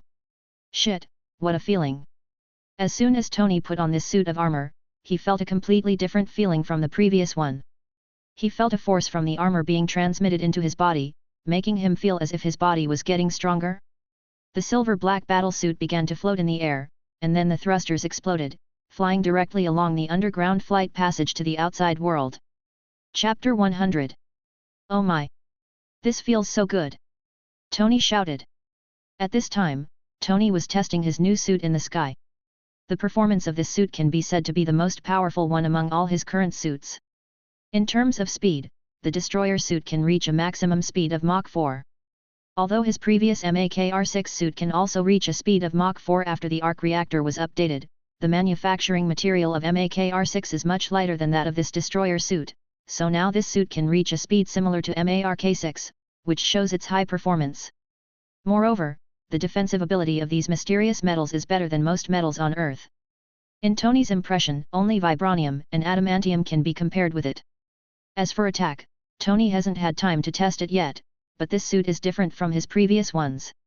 This destroyer suit doesn't have the missile attack module and laser attack module that were on the previous ones. It's not because he doesn't want to install them, but because the metal is so hard after it's made into the suit that it's difficult for him to perform some delicate operations on it. However, he was not worried about the attack capability of this suit. In his impression, the powerful laser of the destroyer could match any attack of his previous suit. This laser did not require him to install a palm cannon device like the previous suit. He learned this during the experiment, which almost exploded in the basement. Moreover, Tony believed that the potential of this suit was yet to be developed. When the suit was activated before, the mysterious runes that appeared on the surface of the suit should have other functions. Perhaps after studying these runes thoroughly, he could use their power. Magic? This unknown field is really curious. After Thor appeared, Tony discovered the other side of this world. However, he has not yet thoroughly studied the scientific world, and is not in a hurry to study another world. He was very interested in the nanotechnology that Noah had demonstrated before, and began research in this area. Okay, let's try out the power of our new baby. After flying for a long time, Tony came to an uninhabited mountain range. He remembered that when he had just created the Mark II, he had flown over this area. At that time, there were 2 military fighter jets chasing him, and he blew up one of them. No, it was the other side that accidentally blew it up, and it had nothing to do with him. The last time he was chased was because his armor had just been created and had no anti-detection function installed. Then it was detected by the radar of the US military. UFOs appeared in his jurisdiction, so of course the military had to send personnel to investigate. Later, his armor was equipped with anti-detection function, and that situation did not happen again. However, his current suit did not have that function, but Tony had already said hello to his good buddy Rhodes in advance. After Tony gave Rhodes a suit, his relationship with the government eased a lot, so the military would not come to trouble him. Touch! The heavy armor fell to the ground, raising dust on the ground. This was a desolate, uninhabited mountain area with no forests around, only weeds and loess. This kind of terrain was very suitable for him to test the new armor, and it didn't matter how much it was damaged. Okay, let's try that powerful laser weapon first, Jarvis. Tony called Jarvis habitually and asked him to activate the weapon function. Sorry, sir, I can't control this suit. Tony was a little surprised by Jarvis' answer. What, can't you control this suit? Didn't you do those operations before? Tony was surprised. Normally, when he used the iron suit, he was assisted in the control by Jarvis. For example, attacking and flying, these instructions required the suit's AI Jarvis to perform operations. But this time, Jarvis actually said that he could not control the suit. Did he do all the previous operations by himself? He had thought of the technology of controlling the suit with his own thoughts without using AI. If he wanted to do this, he needed to add brainwave technology to the suit, so that when he made a thought, the suit would read his brain waves. In Iron Man 3, Tony showed this technology. The anti-Tony suit Mark 42, named Prodigal Son, was equipped with this technology, which allowed Tony to use brainwaves to control the parts of the suit to be automatically put on without the help of a mechanical arm. When wearing the suit, he could also use his brainwaves to operate the suit. However, this function of the brainwave armor is just a concept now, and Tony has not implemented it yet. Could this armor have the ability to read my brainwaves? What do they say in the magic world? Soul. Tony could only secretly click his tongue at the fact that this armor had these additional functions that he didn't know about. After all, it was magic, so it was normal for it to have some weird functions. That's it. After figuring out another magical function of this armor, Tony raised his hand and the idea of attacking emerged in his mind. In front of the hand armor, an orange energy ball began to gather. After the energy gathered to the size of a basketball, under Tony's will, the energy ball was transformed into a thick beam of light and shot towards the small hill in front. Call out! Boom! The orange beam of light hit the small hill, and the small hill was instantly penetrated by the hot beam of light, leaving behind a dark hole with red lava. The penetrating light beam did not reduce its speed, and finally hit a towering cliff, causing a violent explosion. Holy crap, this is incredible! Did you see it, Jarvis? Tony said excitedly after seeing the power of the laser.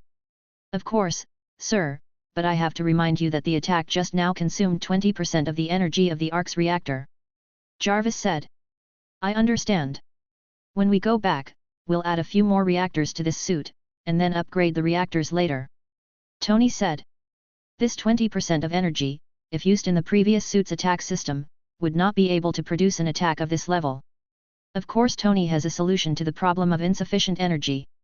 The simplest way is to add a few more arc reactors. Tony has also used this method in the movie, but it was used on the anti-Hulk armor. A total of 13 arc reactors were used on that large armor. Of course, the anti-Hulk armor has not appeared yet. Try something more powerful. Energy gathered in his hands again, just like getting a new toy. Tony couldn't help but test the ability of the destroyer armor again. This time it was an energy cannon, gathering energy into a circular energy bomb and blasting it out. Boom! This time, the small hill could not escape the disaster and was directly evaporated by the high heat energy of the orange energy bomb, leaving behind a large pit full of black smoke and high temperature magma. Pa, very good power, Mr. Stark, your new suit is very powerful ! At this moment, there was applause from behind, and then a voice came out, attracting Tony's attention. Tony turned around cautiously and found that the other person was the talented young man he admired very much, Noah. Noah was now wearing his battle armor and walked towards Iron Man, who was dressed very much like the Destroyer. This one is more vivid. Chapter 101. Mr. Stark, your new suit looks great, Noah said as he looked at the armor in front of him that looked very much like the Destroyer. This armor had never appeared in the movie, and it was very novel to him. Before, after he used the power of Flash to travel through the universe in his consciousness, he went back to the basement to work on something. Then, Lysandra told him that energy fluctuations similar to those of the Destroyer armor appeared in Stark Villa. He realized that Tony might have made something new, so out of curiosity he came to watch. The first thing I saw was Tony firing a laser, and then an energy cannon. They seemed extremely powerful, and even evaporated a small hill. This energy looked familiar, as if it was the same laser as the original Destroyer. Hey! Little genius, you're here at the right time. Seeing that the person coming was someone he was familiar with, Tony let down his guard. Mr. Stark, don't call me little genius anymore. It sounds a bit awkward. You can just call me by my name. Noah spread his hands. Little genius sounded like he was calling a child. He felt a bit uncomfortable listening to it. This is actually a compliment. Okay, then you can just call me by my name from now on, Noah. Although the person opposite him is a 16-year-old child, his wisdom and ability make it difficult for Tony to regard him as an ordinary child. Other 16-year-old children are now enjoying their wonderful youth, but Noah is wearing his battle suit and fighting side by side with alien gods. Noah has walked over to Tony and takes a closer look at his new suit. This suit doesn't look like Tony's usual style, it's covered in spikes and exudes a fierce aura. Did you make this from the remains of the previous destroyers? Noah asked. Yes, since you defeated that thing, the ownership should belong to you, but I have already used it. Tony answered Noah's question, and then thought about this incident. At that time, the terrifying destroyer was defeated by Noah and Thor together, and he just assisted from the side. Logically, this thing should belong to Noah. Oh, that's okay, but I hope you can let me study your suit later. I don't have any ideas about your suit technology. I'm just interested in the destroyer itself. Noah was indeed interested in the wreckage of the destroyer. Asgard's forging technology was very powerful. No, it should be said that the group of dwarves under Asgard's command were very powerful. After all, those powerful artifacts in Asgard were forged by that group of dwarves. However, this thing is Odin's armor. If Odin wakes up, Noah doesn't know whether he will come to reclaim the armor. After all, with the dwarves' forging technology, they should be able to repair the destroyer armor. If you want to study the destroyer now, Tony's suit is a good object. Of course, no problem. Although this suit was made by me, it seems to have a lot of hidden power that has not been fully utilized. Tony shrugged helplessly. I was an atheist before, and I didn't know anything about these magics. Okay, if there's anything you want to know, I can tell you about it. Noah didn't know much about the magic in the Marvel world before, but it's different now. He is already a graduate of Kamar-Taj, and he has some knowledge of the magic in this world. If there's anything he doesn't know, he can just open the door and go to the Kamar-Taj library to look it up. Then let's find a time to talk later. Now, I have a favor to ask of you. Tony said, and the black and silver suit moved. You want to practice with me? Seeing the other party take a fighting stance, Noah knew what he was thinking. Yes, I just tested the long-range firepower of the new suit, and now I want to try its close combat capabilities. It just so happens that you are here, so practice with me. Tony took a fighting stance, but he secretly instructed Jarvis inside the armor. Jarvis, you will assist me in fighting later. Okay, sir, but I can't control the armor now. I can only give you some guidance and analyze the opponent's combat mode. Okay, I can do it myself, Tony said, clenching his fists and nodding at Noah. Before Tony became Iron Man, his hobbies were partying and playing cover girl, and fighting was something he had never thought about. After becoming Iron Man, he consciously exercised his body and trained his fighting skills. In the later part of the movie, we can see that Tony's training has indeed improved. From fighting with Happy in Iron Man 2 to killing the fake Mandarin's lair alone without wearing armor in Iron Man 3, we can see that he is really training himself. Of course, he is not very good now. Of course Noah would not refuse such a thing. When he saw that the other party was ready, he bent down and rushed forward. Dang! Tony blocked the punch that was coming at him. With the help of the destroyer suit, he was able to block the punch that was carrying a huge force. Then, Tony used the fighting skills he had learned, plus the assistance and guidance of Jarvis, and began to attack Noah. Noah was resisting while feeling the power of Tony's armor. He didn't use his full strength at the beginning, wanting to test the ability of the other party's armor. However, he found that Tony's fighting skills didn't seem to be very proficient. It looked like Tony was fighting by himself. Couldn't the other party let Jarvis fight for him? Why not? Tony's attack was very powerful, and with the bonus of his battle suit, each of his moves was packed with tremendous force. However, these were very ordinary in the eyes of Noah, who possessed armor's fighting skills, and he could easily block them. Clang! After blocking Tony's attack, Noah slapped Tony in the chest with his palm, making a sound of metal clashing. Tony retreated repeatedly, stomping his feet on the ground, leaving 2 grooves on the ground. He touched the place on his chest where he was hit and found that there was no dent or anything like that. This made Tony feel the powerful defense of this suit. If it was his previous suits that were hit with that force, they would have been dented long ago. Hey! After Tony stopped, Noah felt that something unusual appeared on his body. No, it should be that something unusual happened to his suit. Tony also felt some changes in his suit. He raised his arms and found that the mysterious runes he had seen before had reappeared on the surface of the suit. As these runes appeared, he also found that some changes had taken place in his body. What is this?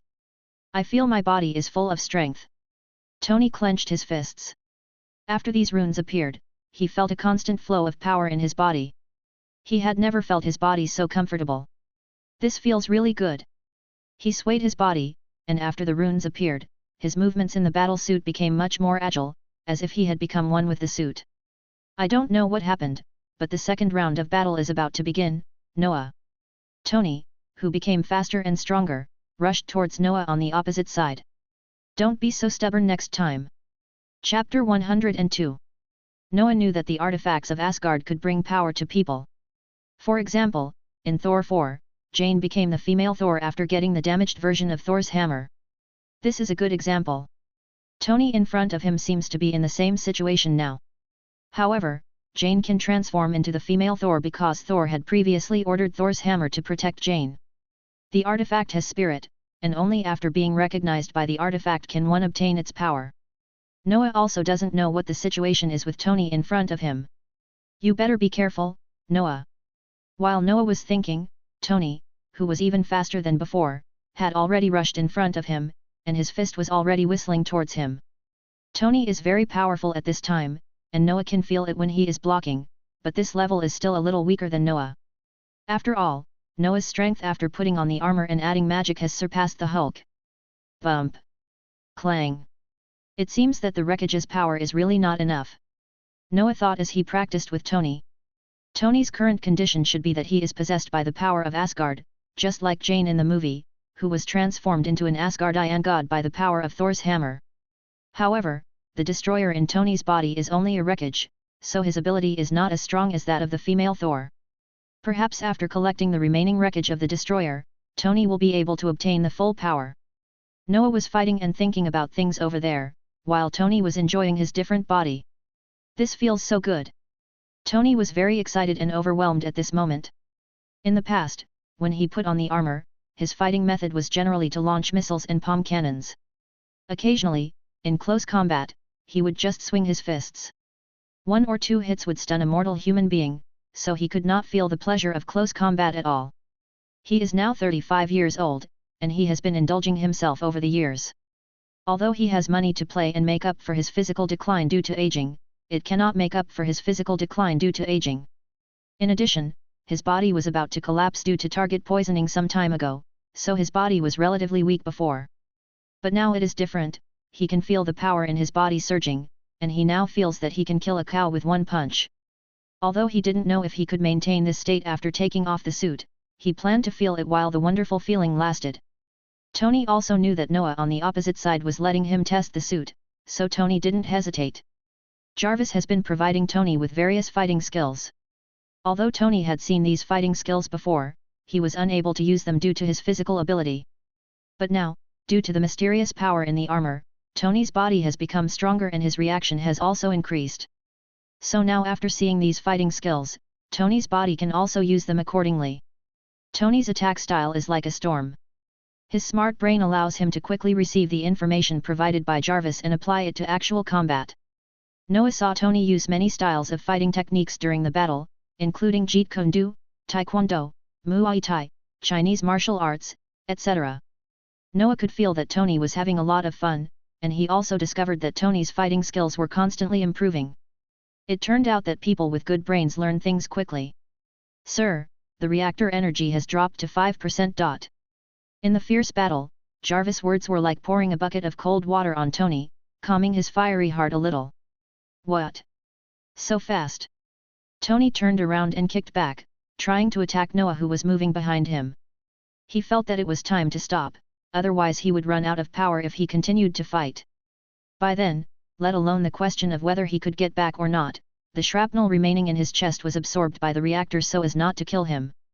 It would be bad if the reactor ran out of energy. But just after Jarvis finished speaking, the suit seemed to sense the problem of insufficient energy, and the runes on the surface directly dispersed and hid. As a result of the disappearance of the runes, the power that enhanced Tony also dissipated. Although Tony was confused, he couldn't stop the action he had just taken, and swung his leg with spikes backwards.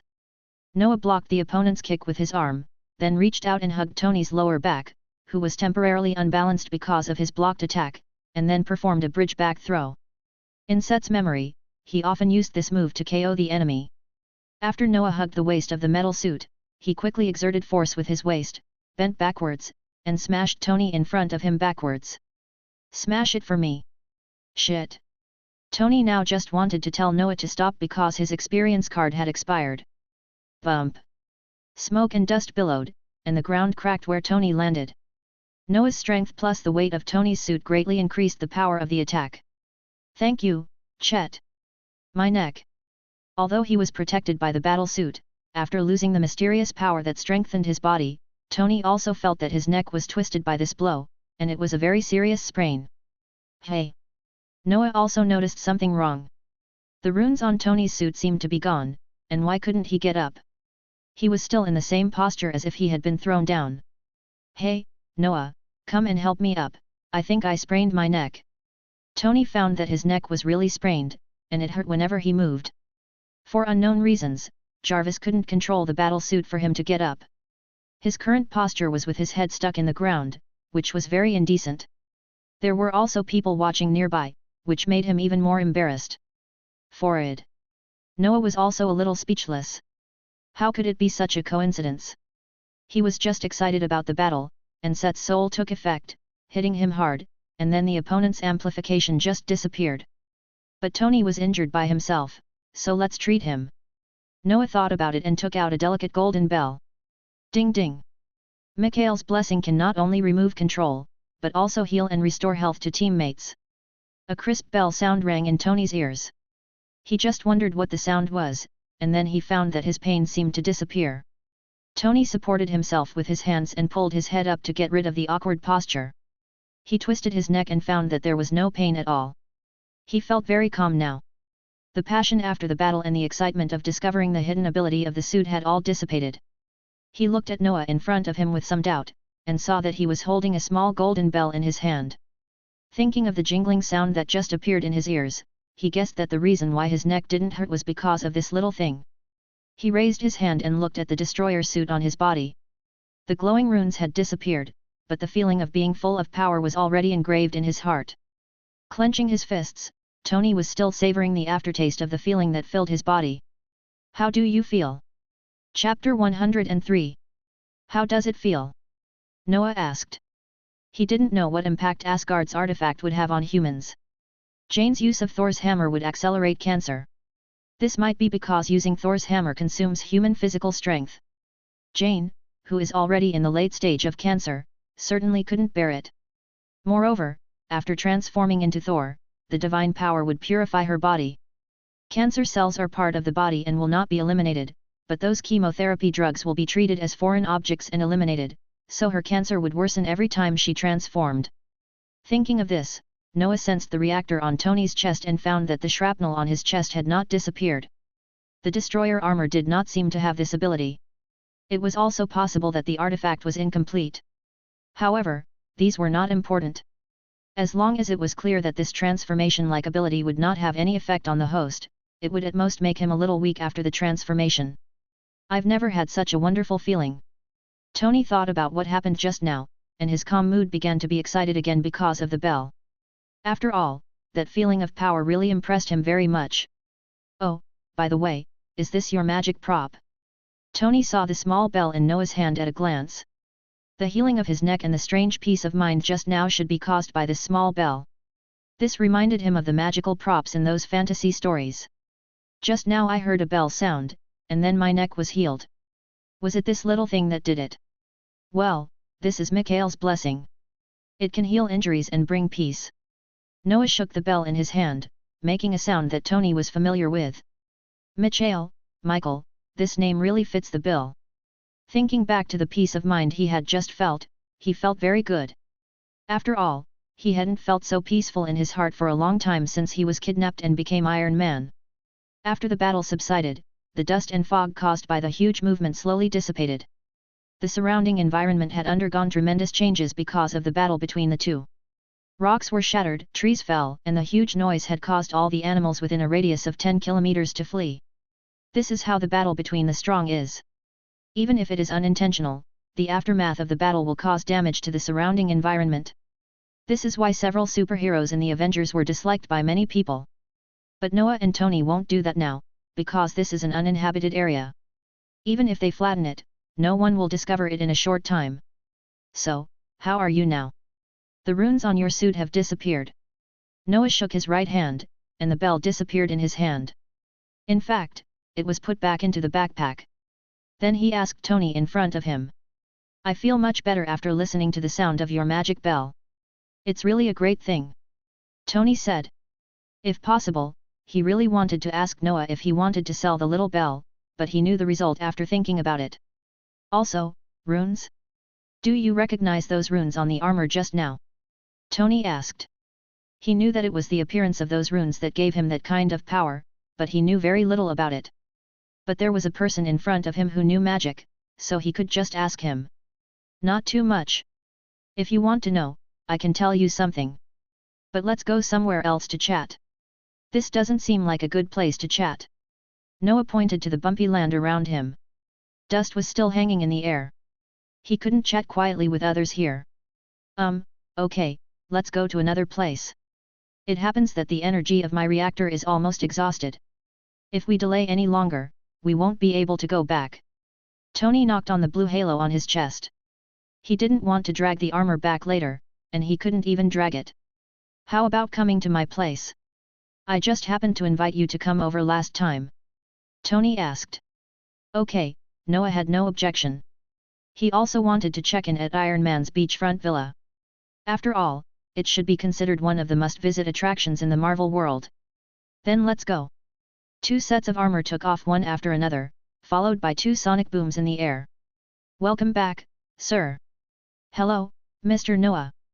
The supersonic flight allowed the two to quickly arrive at Tony's beach villa. Tony landed on the helipad on the roof. After Tony stood firm, mechanical arms began to extend from around the helipad and took off Tony's suit. Noah also stopped nearby, reached out and pressed lightly, and the armor automatically faded away, remaining in the belt that stored nanomaterials. As soon as the two of them got off the roof, Noah heard a magnetic and gentle male voice welcoming Stark and saying hello to him. Oh, Noah, this is Jarvis, my AI butler. Tony introduced Jarvis to Noah. Jarvis is an intelligent AI created by Tony. The name comes from Tony's father's butler Jarvis. Tony named his AI butler Jarvis in memory of the old butler. Hello, Jarvis. Noah naturally knew the existence of Jarvis. After both of them took off their armor, Tony took Noah directly to the laboratory in the basement, because he wanted to know more about this new suit. After all, this suit could bring him powerful strength, allowing him to be strong enough in this world that was becoming more and more abnormal. Noah followed Tony as he walked down, observing Tony's villa. He was quite curious about Iron Man's seaside villa. After all, he wanted to buy a house on the seaside because he thought of Tony's seaside villa. Tony's villa is full of futuristic style, from the exterior to the interior decoration, you can feel this futuristic style, full of technology. Noah followed Tony and looked around the surrounding environment. He could feel how rich Tony, the dog owner, was. At a glance, you can see all kinds of luxurious and expensive furniture and furnishings, which make people feel high-end and classy. It must be said that Tony is still very tasteful. The things in Noah's home were brought when he bought the manor, and he did not touch them himself. It seems that he can do a good job of it after returning this time and transform it into what he likes. The glass door of the laboratory opened automatically after the two arrived. All the facilities in this villa were controlled by Jarvis. After the two walked in, the glass door closed automatically again. In the laboratory, Noah saw the Iron Man suits parked in the glass warehouse, from Mark II to Mark VI. These were all the suits Tony had created so far. The destroyer suit that Tony took off on the tarmac had now been placed in the laboratory. Tony and Noah went straight to the silver-black armor. Chapter 104. Last time, after you and Thor defeated the steel monster, you went to a place called Asgard. It's called Asgard, right? Tony first stood in front of the suit with his arms folded across his chest, observing whether there were any changes in the suit after the battle. As a result, he found that although the suit had just fought a fierce battle with Noah, it did not have any damage. So he raised his hand and told Noah what happened after he followed Thor away on the day of the duel with the destroyer. Then, I thought it would be a waste to leave the wreckage that you blew apart to those people from S.H.I.E.L.D., so I came back with the largest piece of wreckage. Tony said. He thought he had some talent. Wouldn't it be a waste if such a magical alien armor was left to those mysterious S.H.I.E.L.D. agents? But I think Nick has no objection, otherwise he would have called me to return these things a long time ago. Then, Tony clicked on the projection next to him a few times and asked Jarvis to call up the data. The metal that the armor is made of is a very peculiar metal. It is very hard, harder than most metal materials on Earth, and has super high energy conductivity. Tony magnified the information and said to Noah. This metal is called URU alloy, one of the very rare metals in the universe. This metal has powerful strength and magical conductivity, and can be used to make powerful magic equipment. Thor's hammer is made of this metal. Noah directly told Tony the name and function of URU metal. Knowing the plot, he was very familiar with this metal. It was one of Marvel's famous metals. Oh, you actually know this kind of metal.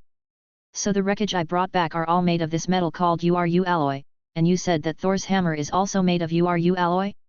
Then has my battle suit also become a magic weapon? Tony thought of Thor's magic hammer that can control lightning, and couldn't help thinking. It's about the same. Thor's hammer was enchanted with the power of Thor when it was forged, and the destroyer is the armor of God King Odin. After it was forged, it was enchanted by God King Odin with the power of runes, which are the runes mentioned above, so it should also be considered a divine weapon. Noah said, but looking at Tony's gradually shining eyes, Noah continued. But what you brought back are just wreckage, not a complete artifact. One day when you can collect all those fragments, you should be able to get a complete destroyer suit. Although the destroyer is more than 9 meters tall and hollow, after it is all dissolved, the size of the suit created should not be too small. Could it be that the anti-Hulk armor is about to be born ahead of time? Noah interrupted Tony's high spirits. In fact, he still had some thoughts that he hadn't said out loud. This destroyer armor belonged to Odin, but it was secretly taken out by that naughty kid Loki. If Odin wakes up, who knows whether he will take it back. Thinking of this, Noah discovered another problem. Isn't Odin still alive? His soul should still be able to feel something. Then why can this destroyer suit buff Tony? Did Odin allow it? Forget it, don't speculate too much about these old guys. It's a headache if you think too much. Noah put aside those random thoughts and reached out to touch the destroyer's suit.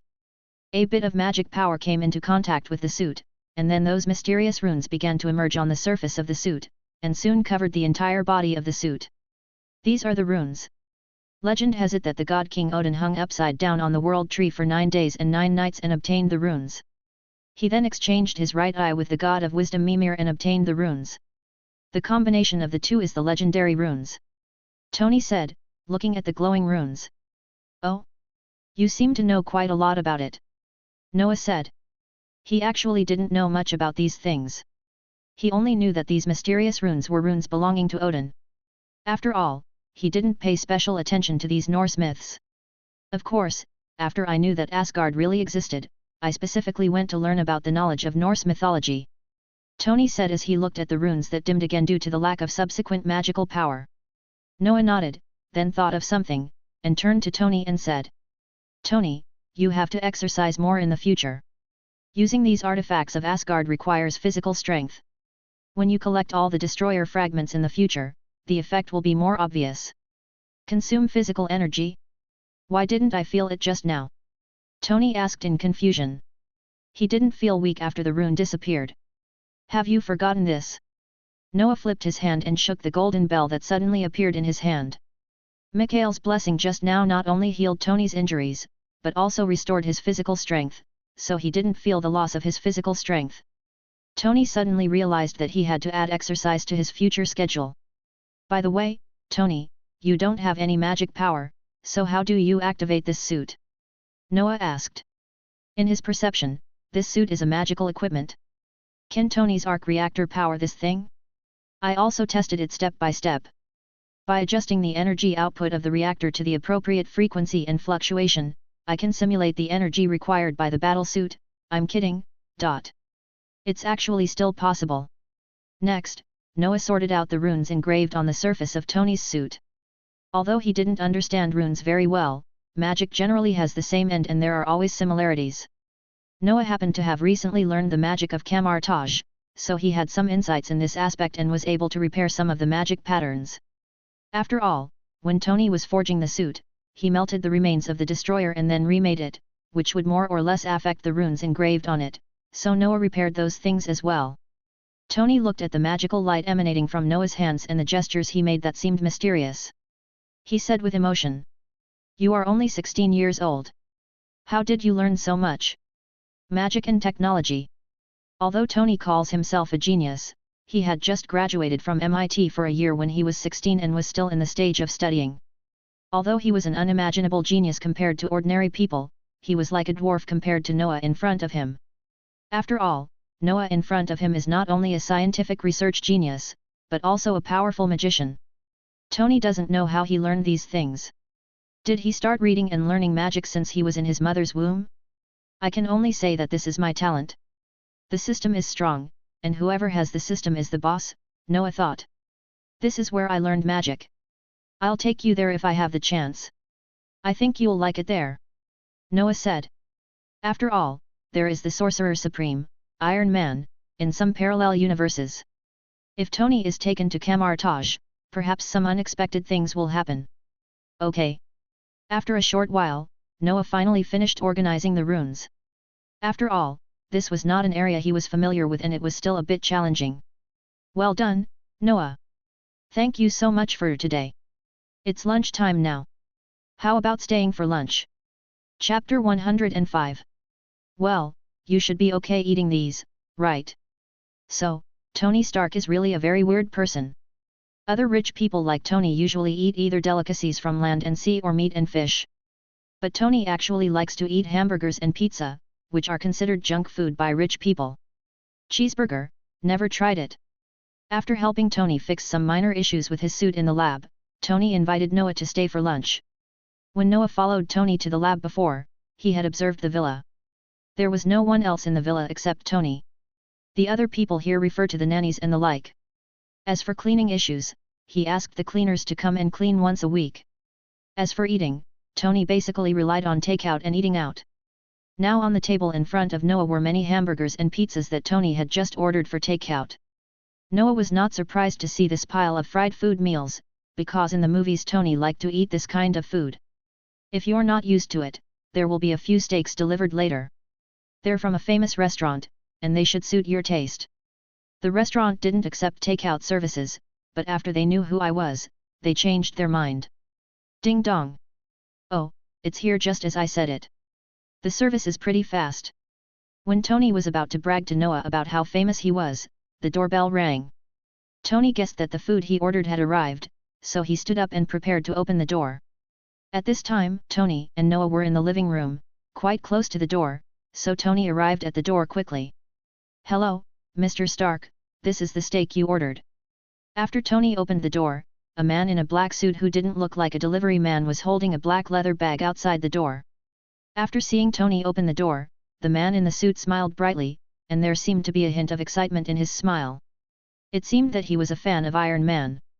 "Mr. Stark, our boss said that you can dine in our restaurant when you are free.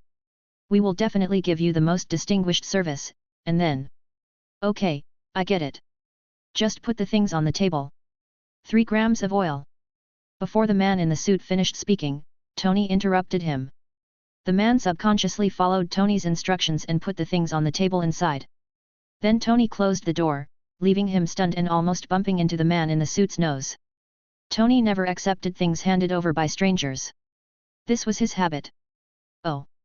Shit, damn boss, I was told to say these things, and I forgot to ask Iron Man for an autograph." After Tony closed the door, the man in the suit began to look annoyed.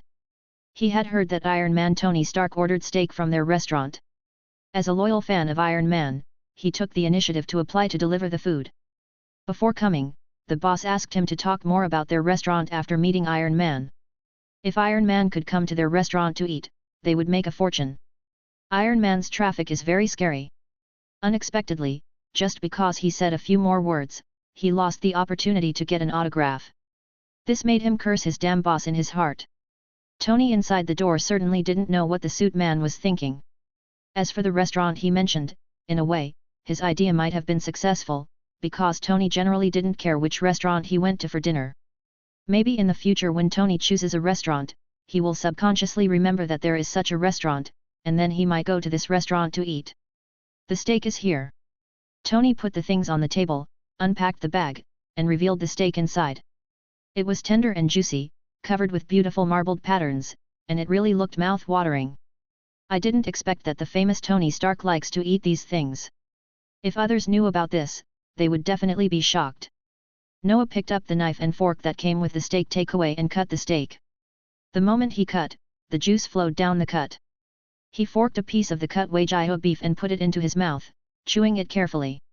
It can only be said that the deliciousness depends entirely on the flavor of the ingredients themselves. In terms of cooking skills, I feel that I am not as good as Lysandra. I've never eaten steak.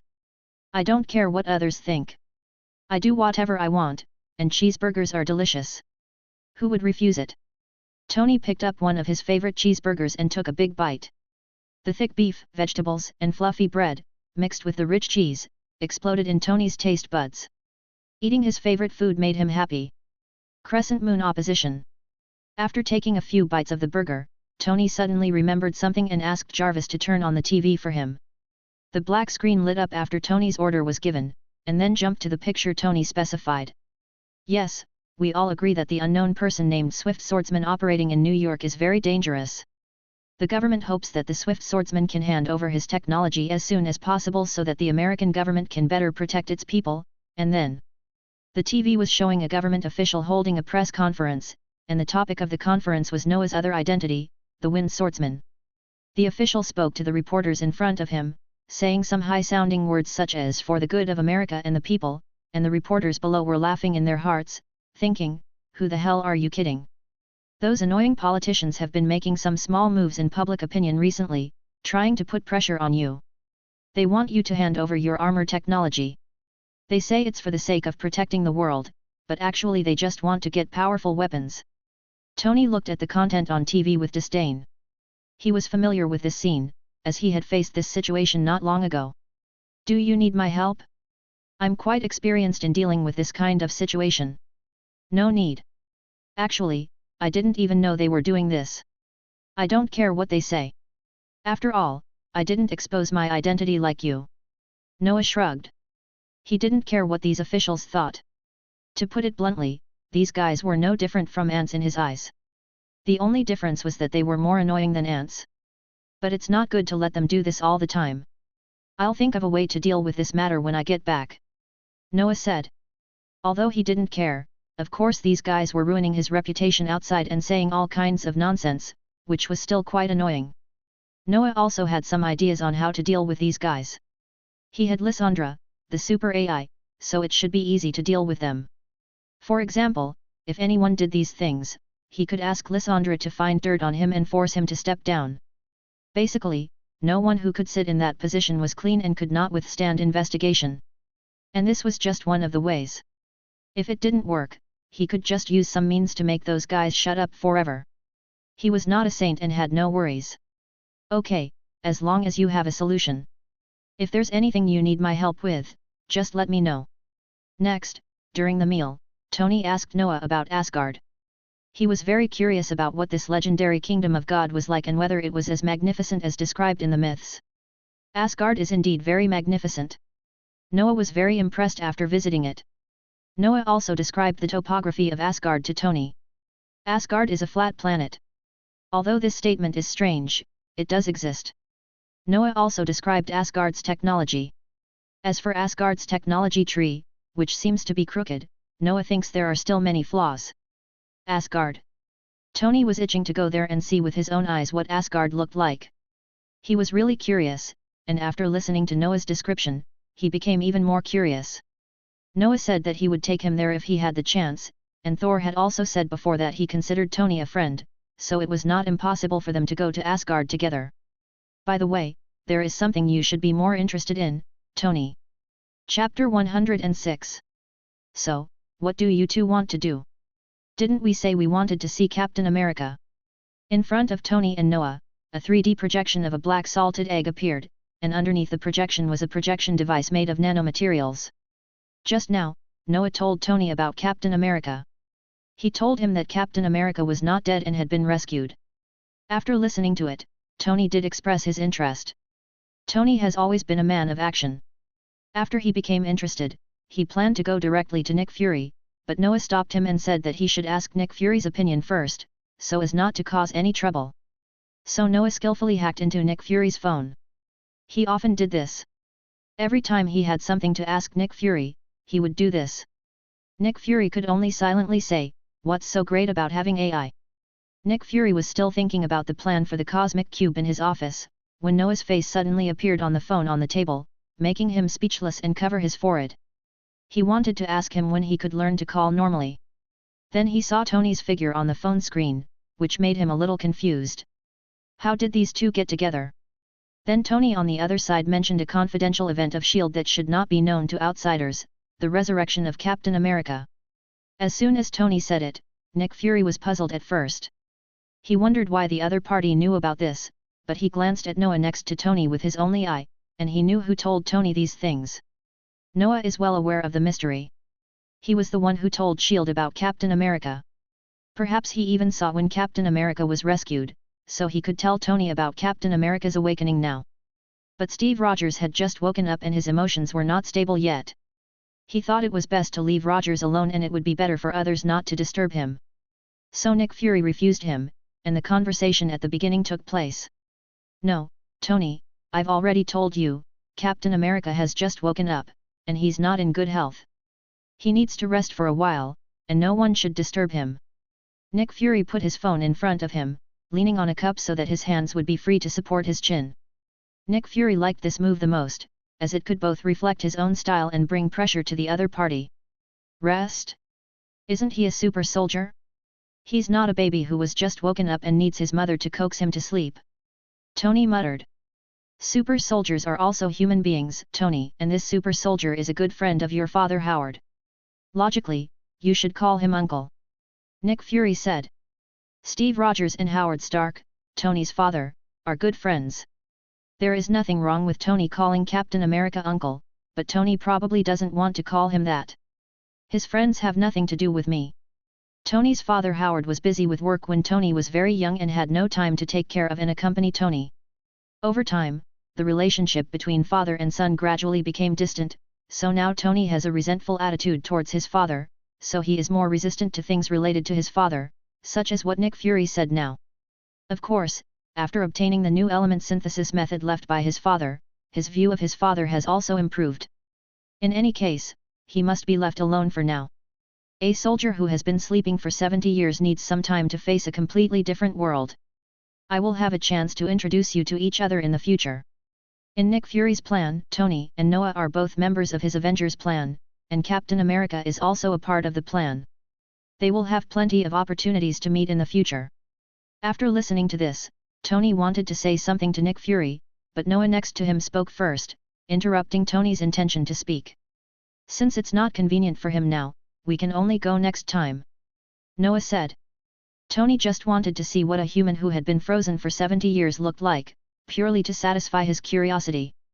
After Noah finished speaking, he thought for a moment, and then continued to say to the projection of Nick Fury in front of him. The doors are interconnected. What?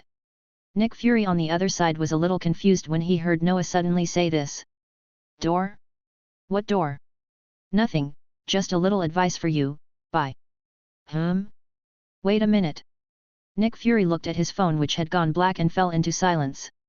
Noah can see into the future, so what he said should have a special meaning. But why didn't the other party directly tell him what he wanted to say? Suddenly, it was like telling a riddle, get out of New York. Nick Fury supported his forehead with one hand and put the other hand on the table. He began to think about the door, and his fingers kept tapping the table. Door, fuck. Noah didn't know that Nick Fury had already transformed into fuckboy at this time. What he just said was hinting at the matter of the Tesseract. However, the other party should be aware that the Tesseract can be used as a portal. After S.H.I.E.L.D. obtained the Cosmic Cube, it has been secretly studying it. The Cosmic Cube will continue to emit energy fluctuations. Those who are familiar with the Cosmic Cube may use this fluctuation to detect the information of the Cosmic Cube, and even use it to open a portal to reach the location of the Cosmic Cube. This is the case with Loki in the original plot of Avengers 1. As things stand now, although Loki has been captured and can no longer come to Earth as Thanos' vanguard, Thanos will not give up. Without Loki, other guys will come to Earth. During Noah's consciousness transcendence in the morning, he sensed the state of the Cosmic Cube on Earth. This Infinity Stone has been emitting some strange energy fluctuations, which proves that the time for foreign enemies to invade Earth is very close. However, Noah did not intend to stop this from happening, because it was profitable for him. Not only would the system refresh advanced tasks, he could also obtain the Cheetori's high-tech equipment for research, and perhaps he could even get 2 Infinity Stones after operating them once or twice. Before the war breaks out, we will try to evacuate the citizens or move the battlefield away from the city. As for the secret research institute where the Cosmic Cube is stored, Noah can only hope that those S.H.I.E.L.D. agents are all Hydra in disguise. What do you mean by door? Tony clapped his hands to shake off some fried food crumbs, then took out a tissue and wiped his mouth. It's not important. Don't you want to see Captain America? Noah came back to his senses, said perfunctorily to Tony, then stretched out his hand and began to draw circles. Under Tony's astonished gaze, a blue spark began to splash in the air, and then the sparks spread in the air, forming a blue portal. At this time, Noah used his own magic power instead of Vishanti's energy, so the magic color was the color of Noah's magic power. Tony looked towards the portal, and saw a narrow single room opposite, with a retro decoration style. A blond and muscular man was sitting on the bed, looking out the window with a confused look on his face. Across the portal was Captain America, who was already in the room that Nick Fury had temporarily arranged for him. This time, it was not a box room, but a real retro room. WDF. Tony couldn't help but make a sound when he saw this magical scene. Noah raised his eyebrows and quickly closed the portal. Captain America, who was reminiscing about the past, quickly looked up at the ceiling. He seemed to have heard a stranger's voice just now, but when he looked up at the place where the sound came from, he found that there was just a normal ceiling, which made him very confused. On Noah's side, Tony was amazed by this magical magic and quickly turned off the magic before Steve noticed. What is this? A normal portal magic. Tony expressed his curiosity and asked Noah to explain the principle to him. This is confidential. I cannot teach anyone without permission. I will take you to the place where I learn magic when there is a chance. If you want to learn magic then, you may be able to learn a trick or two. I'm free now. Let's go to the place you mentioned. Tony wiped his hands, indicating that he was ready now. Noah was speechless. It seemed that a scientist like Tony had an extraordinary curiosity about the unknown areas. I think you should first solve the problem on your chest before considering this matter. Chapter 107. You should solve your chest problem first, then consider whether you can learn magic, Tony. Noah pointed at the glowing metal device on the other's chest and said. Why don't you remove the shrapnel? Tony touched the cold arc reactor on his chest. The cold touch reminded him that there were missile fragments not far from his heart that could kill him at any time. These fragments were caused by an attack on his way to Afghanistan when he was testing new weapons before he became Iron Man. A bomb with the Stark Group logo exploded next to him, and the fragments of the bomb were embedded in his chest. After he was captured by terrorists and taken to the cave, his cellmate Dr. Ethan helped him remove most of the fragments in his chest. However, the remaining fragments and the fragments that were deeper in the wound could not be removed due to the lack of a good medical environment. So until now, Tony has not removed those fragments. He just used the reactor in his chest to absorb those fragments to prevent them from approaching the heart with the blood flow. How did you know there was shrapnel in my chest? Tony had never told anyone about this. Only those closest to him, such as Pepper, knew the truth about his chest. Magic allows me to see everything around me. The blue magic kept flowing in his hands, attracting Tony's attention. Hearing Noah's words, Tony subconsciously covered his crotch to protect his privacy. Noah's forehead was covered with black lines. I'm not interested in a man's body. Don't make that kind of move. Noah made a disgusted expression. He didn't have the ability to see through things, but he could use magic to sense the things around him. Of course, if he sensed carefully, he could also sense the shape of objects. Tony shrugged, then sat back down and said, "I'm fine now. I'm leaning against the reactor on my chest. Those things won't threaten my life." Tony tapped the arc reactor with his fingers, and the sound of nails hitting metal made a knocking sound. "Are you afraid that the operation will fail and you will die?" "What? Of course not. I'm Iron Man, would I be afraid of such a small thing?" Tony would certainly not admit it, otherwise his image in the eyes of Noah, a 16-year-old boy, would be distorted. "Okay, I just want to say that if you want surgery, I recommend you go to a surgeon named Stephen Strange.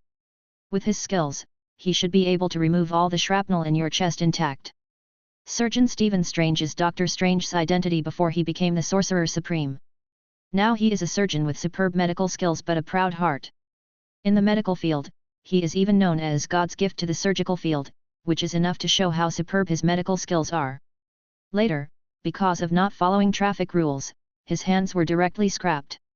For a doctor like him, losing his hands is equivalent to saying goodbye to this industry.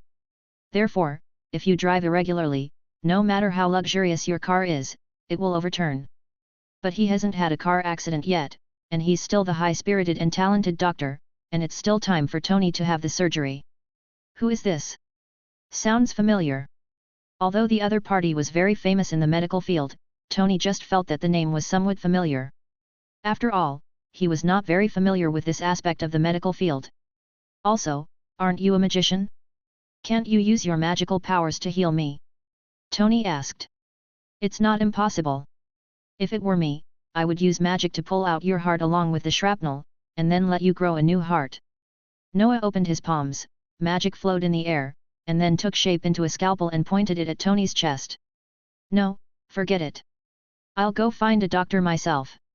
The horrifying scene emerged in his mind, making him shudder unconsciously. Of course, what Noah said was not just to scare Tony. If he were allowed to treat the disease, he could indeed do what he said. If the heart was gone, the power of the rune of resolve should be able to help him grow another one. "That's it, you can call me when you go find a doctor. Even if the operation fails, I can save your life." The blue portal opened with Noah's wave of his hand. "I'm going back first. I'll contact you when I have time." Noah waved his hand and walked into the portal. Tony was left sitting alone in the hall, staring blankly at the reactor on his chest. In a military district in New Mexico, General Ross was furious in his office. "Didn't find it. Is this the answer you give me after so many days? What the hell are you doing?" General Ross roared into the receiver of the landline in his hand. Several days have passed since Banner escaped. During this period, General Ross has sent a large number of people to search for the escaped Banner, but he has not found any trace of Banner, which makes him very angry. Moreover, his actions during this period have been somewhat excessive, and his superiors have begun to have opinions about him. "Hurry up and add more people. We must find him." Ross covered the microphone and ended the call. The room was a little dim at this time because the lights were not on, but even in the dim light, one could see bloodshot in General Ross's eyes. This was due to the anxiety and anger during this period, which led to poor rest. It can be seen that General Ross's mood has not been very calm recently. It seems that our General Ross is in a bad mood. At this moment, the office door was quietly opened and a figure appeared at the door. In the shadow, Ross could not see the face of the visitor, but he was sure that this guy was not his subordinate. "Who are you and what do you want from me?" Ross said as his hand under the table quietly reached for the pistol. "General Ross, there's no need to do anything under the table. I have no ill intentions. I'm here to seek cooperation." The figure at the door seemed to have noticed Ross's thoughts, and then took a few steps forward, allowing Ross to see his figure. Ross saw the true face of the person who came, and his eyes began to flicker. The person who came was not very tall, but he had two characteristics that particularly attracted Ross's attention. The first was his abnormally large head. His skull seemed to be much higher than that of a normal person, and the left and right sides of his head were also bulging, making his head look abnormally large. The second was his skin color. After this big-headed weirdo approached, General Ross discovered that his skin color was actually green. Ross would never forget this familiar skin color. "When you see me like this, don't you think of anything?" The big-headed monster opened his arms and asked Ross. "Hulk. Who are you?" "My current name is Leader, and you should have heard of my previous name, Samuel Stern." Chapter 108. Samuel Stern? Are you the scientist who helped Bruce Banner before? General Ross heard this familiar name, thought for a moment, and then remembered who he was. However, General Ross did not put down the gun in his hand, but held it tighter, because he discovered something strange. This strange guy named Samuel Stern had sneaked into his office, and the soldiers under his command did not come to protect him. Moreover, the base did not sound any alarm of enemy invasion, and it was unusually quiet. "Haha, I'm honored that General Ross remembers me. I was really impressed by the soldiers under the general at that time." The leader walked forward and came in front of General Ross. The soldier he was talking about was Brinsky. He became like this thanks to Brinsky, but he did not reject his current appearance. If Brinsky, also known as Abomination, had not died, the leader would like to thank him. At that time, Samuel Stern was hit by Brinsky, who turned into an abomination and broke his head. The blood of the Hulk stored in the laboratory just flowed into the wound on his head. The blood strangely merged into his head, causing his head to mutate and his skin to turn into the color of the Hulk. After the mutation, he felt that his intelligence increased significantly, and he also had the ability of telepathy, although he was relatively weak now and could only control some relatively weak creatures. So, Samuel Stern is very satisfied with his current appearance. For him, this is not a mutation, but an evolution. He also gave himself another name, Leader. This name implies that he will rule the world in the future. "What exactly do you want to do?" Ross asked in a deep voice. "My purpose in coming here is to cooperate with you." The leader pulled a chair and sat down in front of General Ross calmly, as if this was his office. "Cooperation, how do you want to cooperate with me?" Although General Ross was dissatisfied with the other party's casual attitude, after seeing his skin color, he wanted to hear what the other party meant by cooperation. "As far as I know, General Ross has been sending people to capture Bruce Banner over the years in order to obtain the power of the Hulk and develop a super soldier that can be controlled by the military." General Ross did not say anything, but stared at the other party. "But you guys haven't been able to catch Hulk all these years, until he came to me a few days ago and you guys found an opportunity, but he still escaped. Could you please stop talking nonsense?" Ross's voice suddenly became much lower after hearing him talk about some unpleasant things. Okay, don't be anxious. What I want to say is that I have already made preliminary research on the Hulk's power." The leader raised his hand to signal Ross not to be anxious, and then said something that made the other party breathe rapidly. "What? I hope you are not kidding." After hearing the other party's words, Ross was shocked at first, then became a little suspicious, but when he saw the other party's green skin, he became uncertain again. "Of course, General Ross, just look at my current appearance and you will know that I am not joking." The leader opened his arms and showed his current appearance. "What do you need and what can you bring to me?" General Ross said after a moment's hesitation. These things shown by the other party have made Ross believe what the other party said. "I need you to capture Hulk, because I need Hulk's blood sample for my experiments.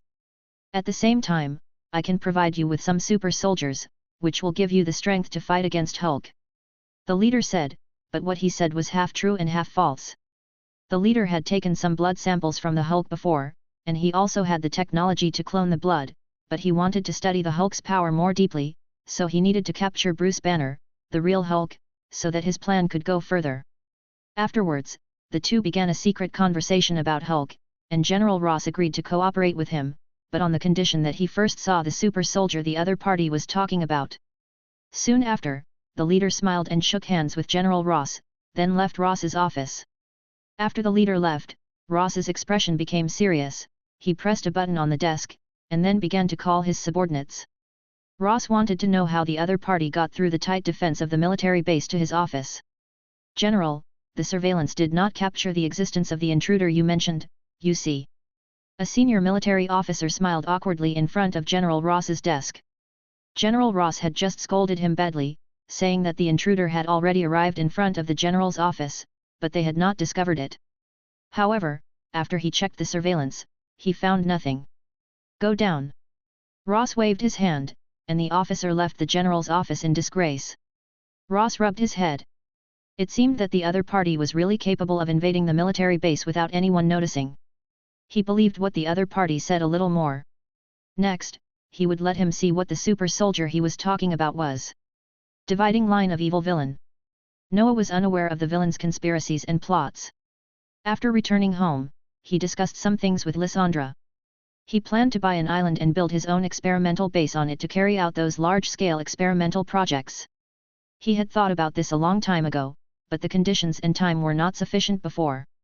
Now he has the conditions to implement this project.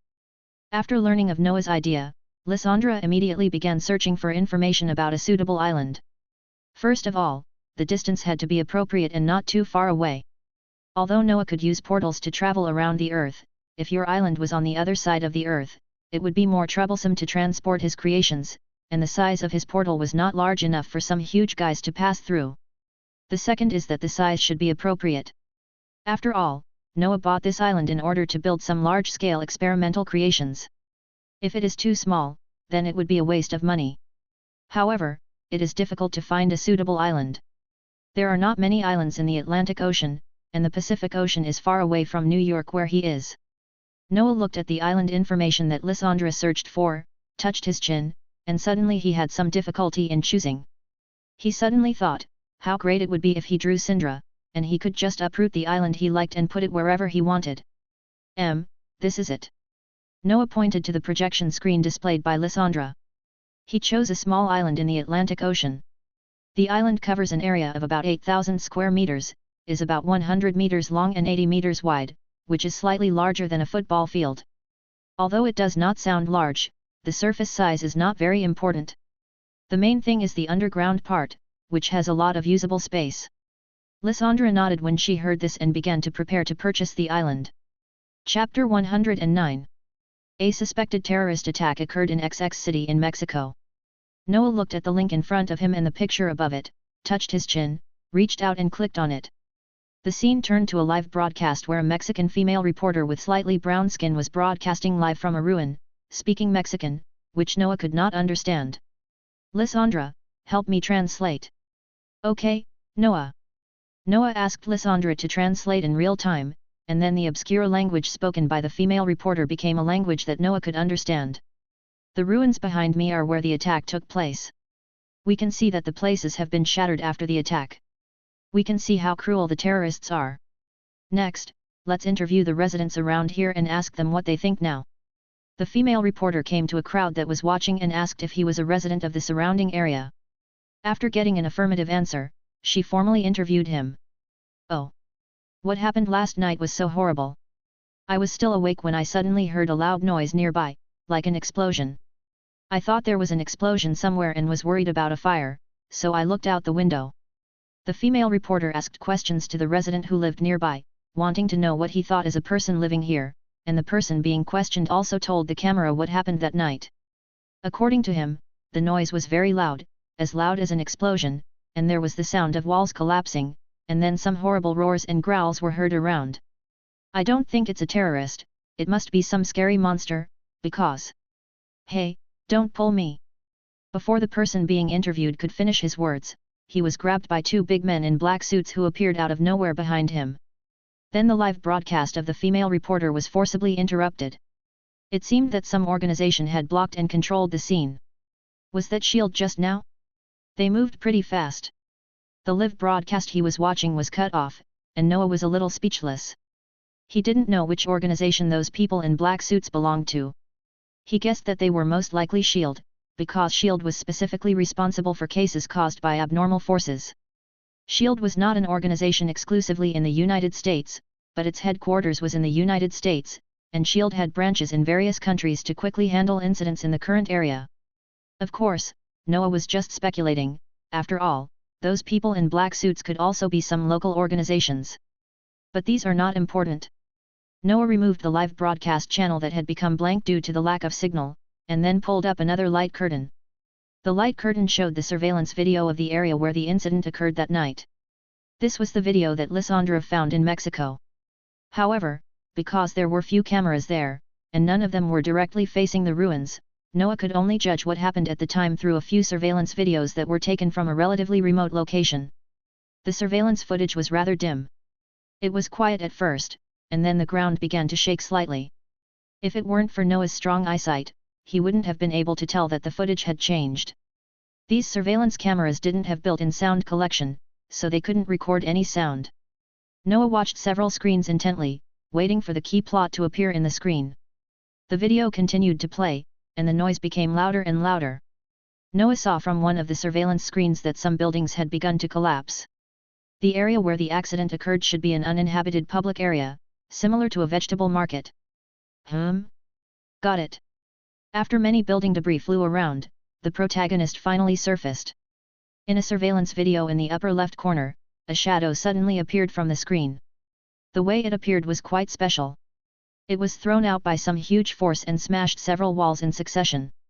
Then it stood up as if nothing had happened, as if smashing those walls just now did not cause much impact on it. Noah pressed the pause button, ready to take a closer look at what it was. He zoomed in on the screen. In the screen, something broke through the wall and stood up. Noah looked carefully and found that it was a giant mutant black dog, with bulging muscles all over its body. Its body was bigger than a cow.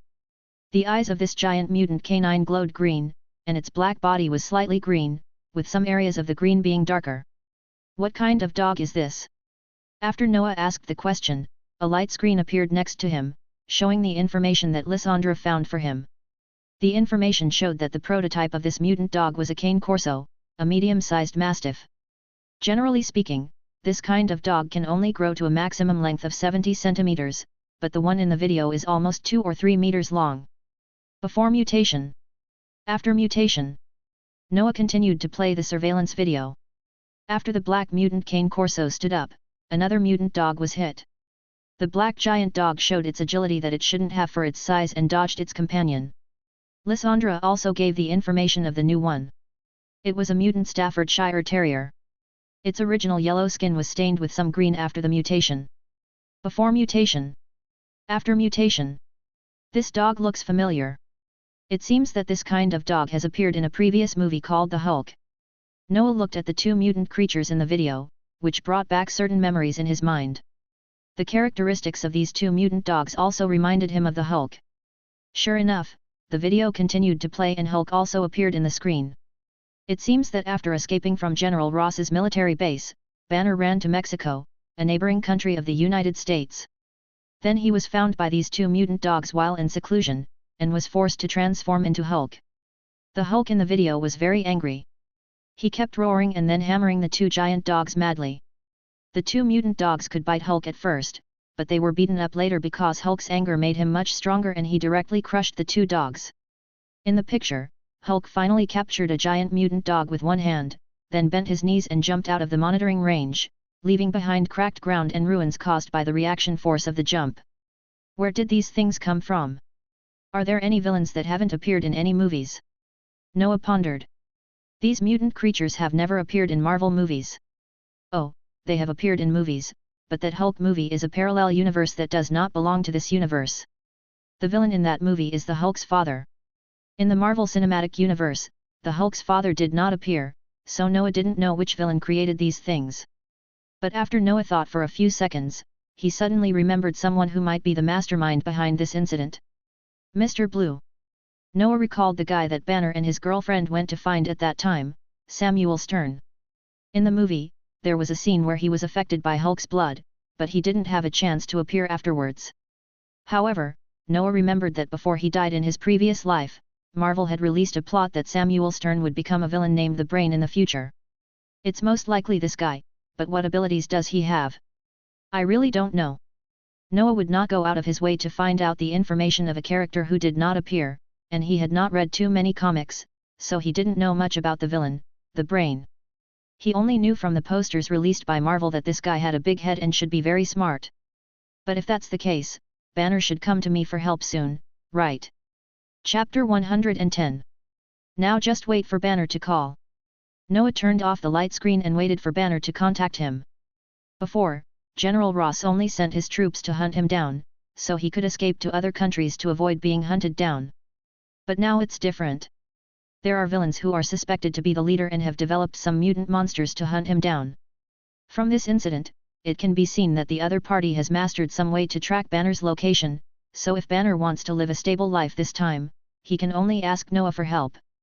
As Noah stood up, the screen in front of him dimmed. Noah was now in his laboratory.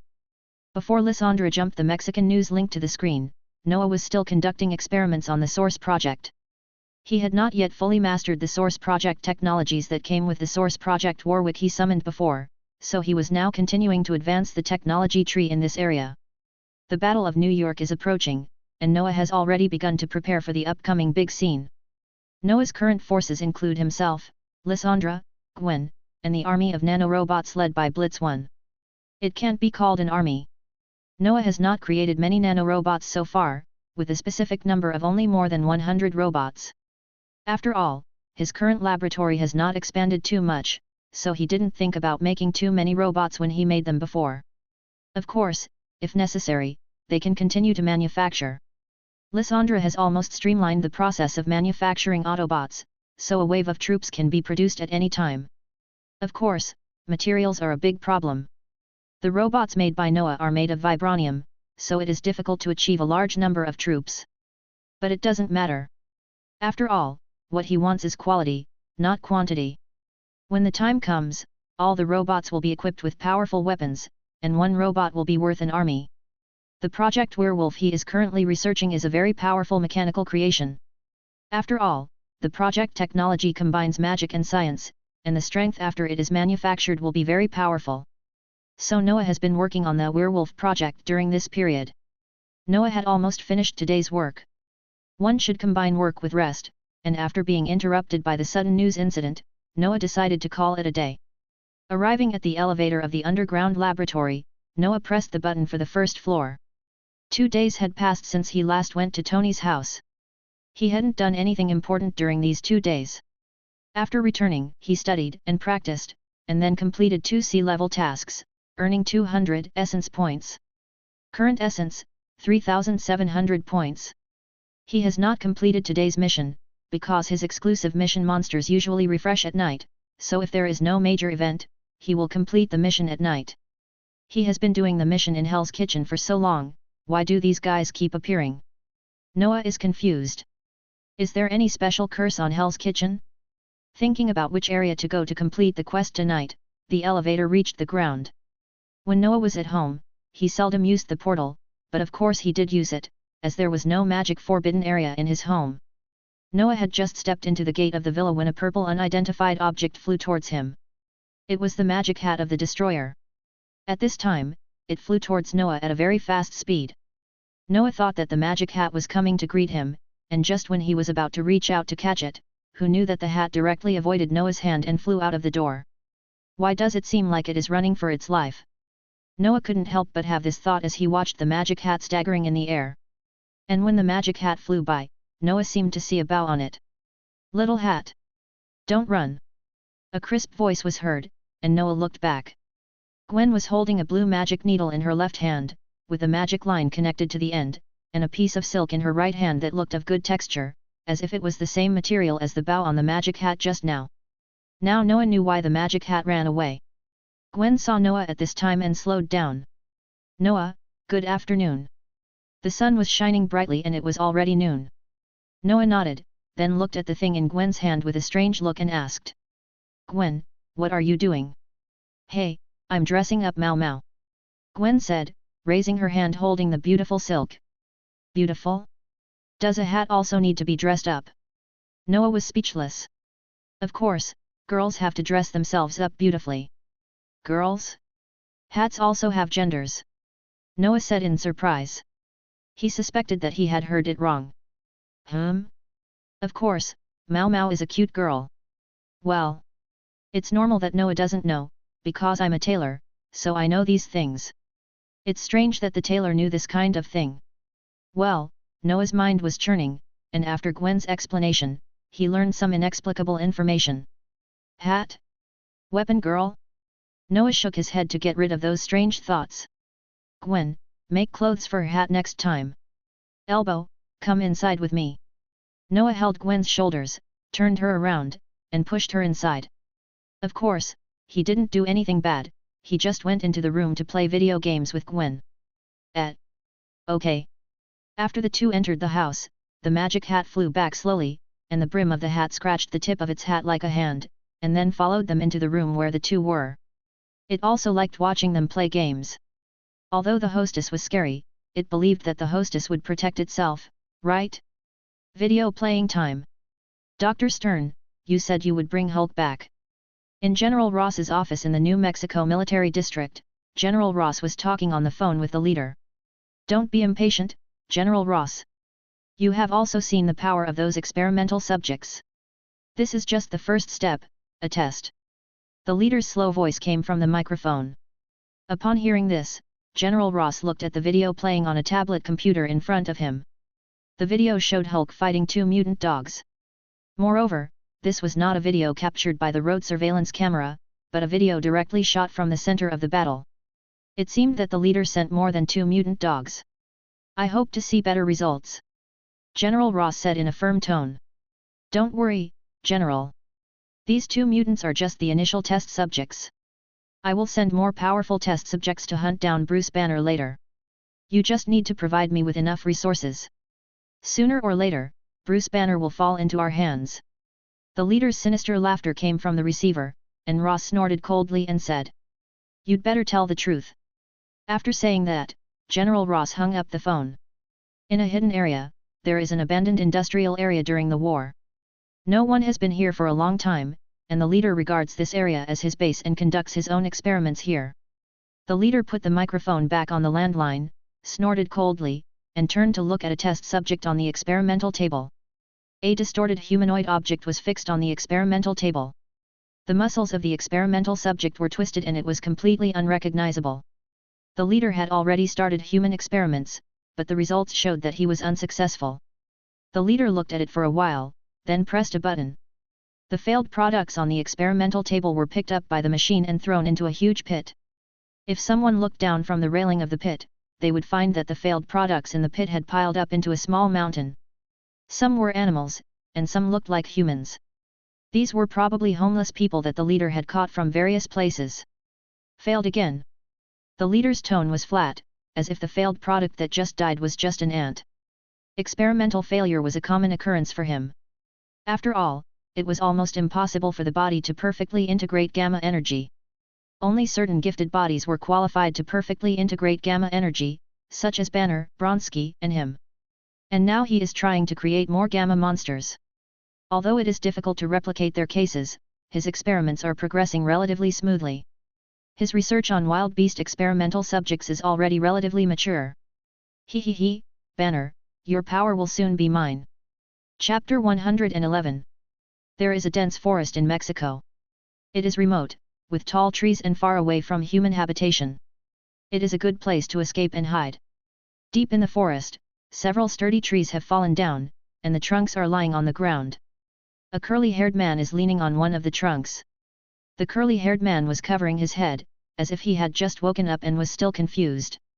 He must have slept naked, because he had no other clothes on except a pair of shorts. This man was Bruce Banner, who had turned back into a human. In the urban area of XX City, he was attacked by mutant monsters from nowhere.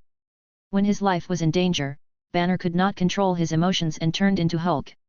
After knocking down those things, Hulk instinctively grabbed the two mutant dogs and left. Subconsciously, Hulk thought that these two things were very important, and then he stayed away from the urban area and came to the uninhabited forest. Ugh! When will this damn feeling end? Banner covered his head, which was feeling a little dizzy after changing from Hulk form back to human.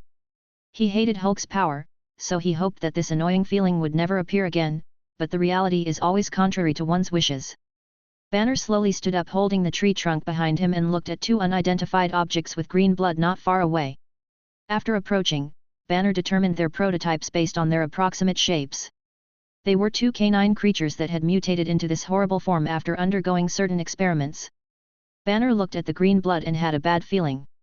Enduring the strange smell coming from the corpse, Banner squatted down and pulled open the eyelids of the strange dog, revealing a green eyeball, which changed his expression. He was very familiar with this feature. Hulk? How is this possible? Banner murmured in disbelief, with some shock in his eyes.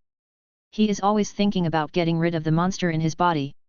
Banner also knows the danger of this power, so he has been hiding from General Ross, who wants to use Hulk's power. He knows what the other party wants. If Hulk's power is obtained by someone with ulterior motives, it will be a disaster for the world. However, this scene also meant that what he had been worried about had finally happened, and someone had already begun to study Hulk's power. Who is it? Ross? Or maybe this isn't the Hulk's power, these could be experiments by others studying gamma energy, but why are they looking for me? Banner thought to himself. These two monsters were very purposeful, they were coming for him, wanting to get something from him, and the only thing that people coveted about him was the Hulk. Slowly standing up, Banner had a serious expression and frowned. Now he had to think about the next plan. From what happened last night, it can be known that the other party has mastered some method to track his location, so he can no longer hide blindly like before. Should I take the initiative to attack? Looking at his hands, Banner clenched his fists. Taking the initiative to attack means using the power of Hulk, but Banner is very resistant to this. It is because of Hulk that he has led a displaced life now. He hates this kind of power very much, so taking the initiative to transform is a very difficult thing for him. He also didn't know who was behind the scenes, so it was difficult for him to take the initiative. In his impression, the only people who knew his identity were General Ross, who had been chasing him, his girlfriend Betty, Dr. Samuel Stern, the Mr. Blue who had helped him online before, and the superhero swordsman who had met him once before but left a deep impression on Banner. Banner doesn't know the existence of S.H.I.E.L.D., so he has the impression that only these few people know that he is the Hulk. Could they be the mastermind behind this? Banner is thinking about this possibility, and in his mind, Ross is the most suspicious, and the other three, his girlfriend Betty is directly ruled out, and Dr. Samuel Stern, because on the day he went to find Samuel Stern, General Ross's action was ahead of schedule, so Banner didn't know that Samuel Stern secretly copied many copies of the blood sample he sent, so in his heart Samuel Stern is still the friend who helped him find the power to eliminate the Hulk.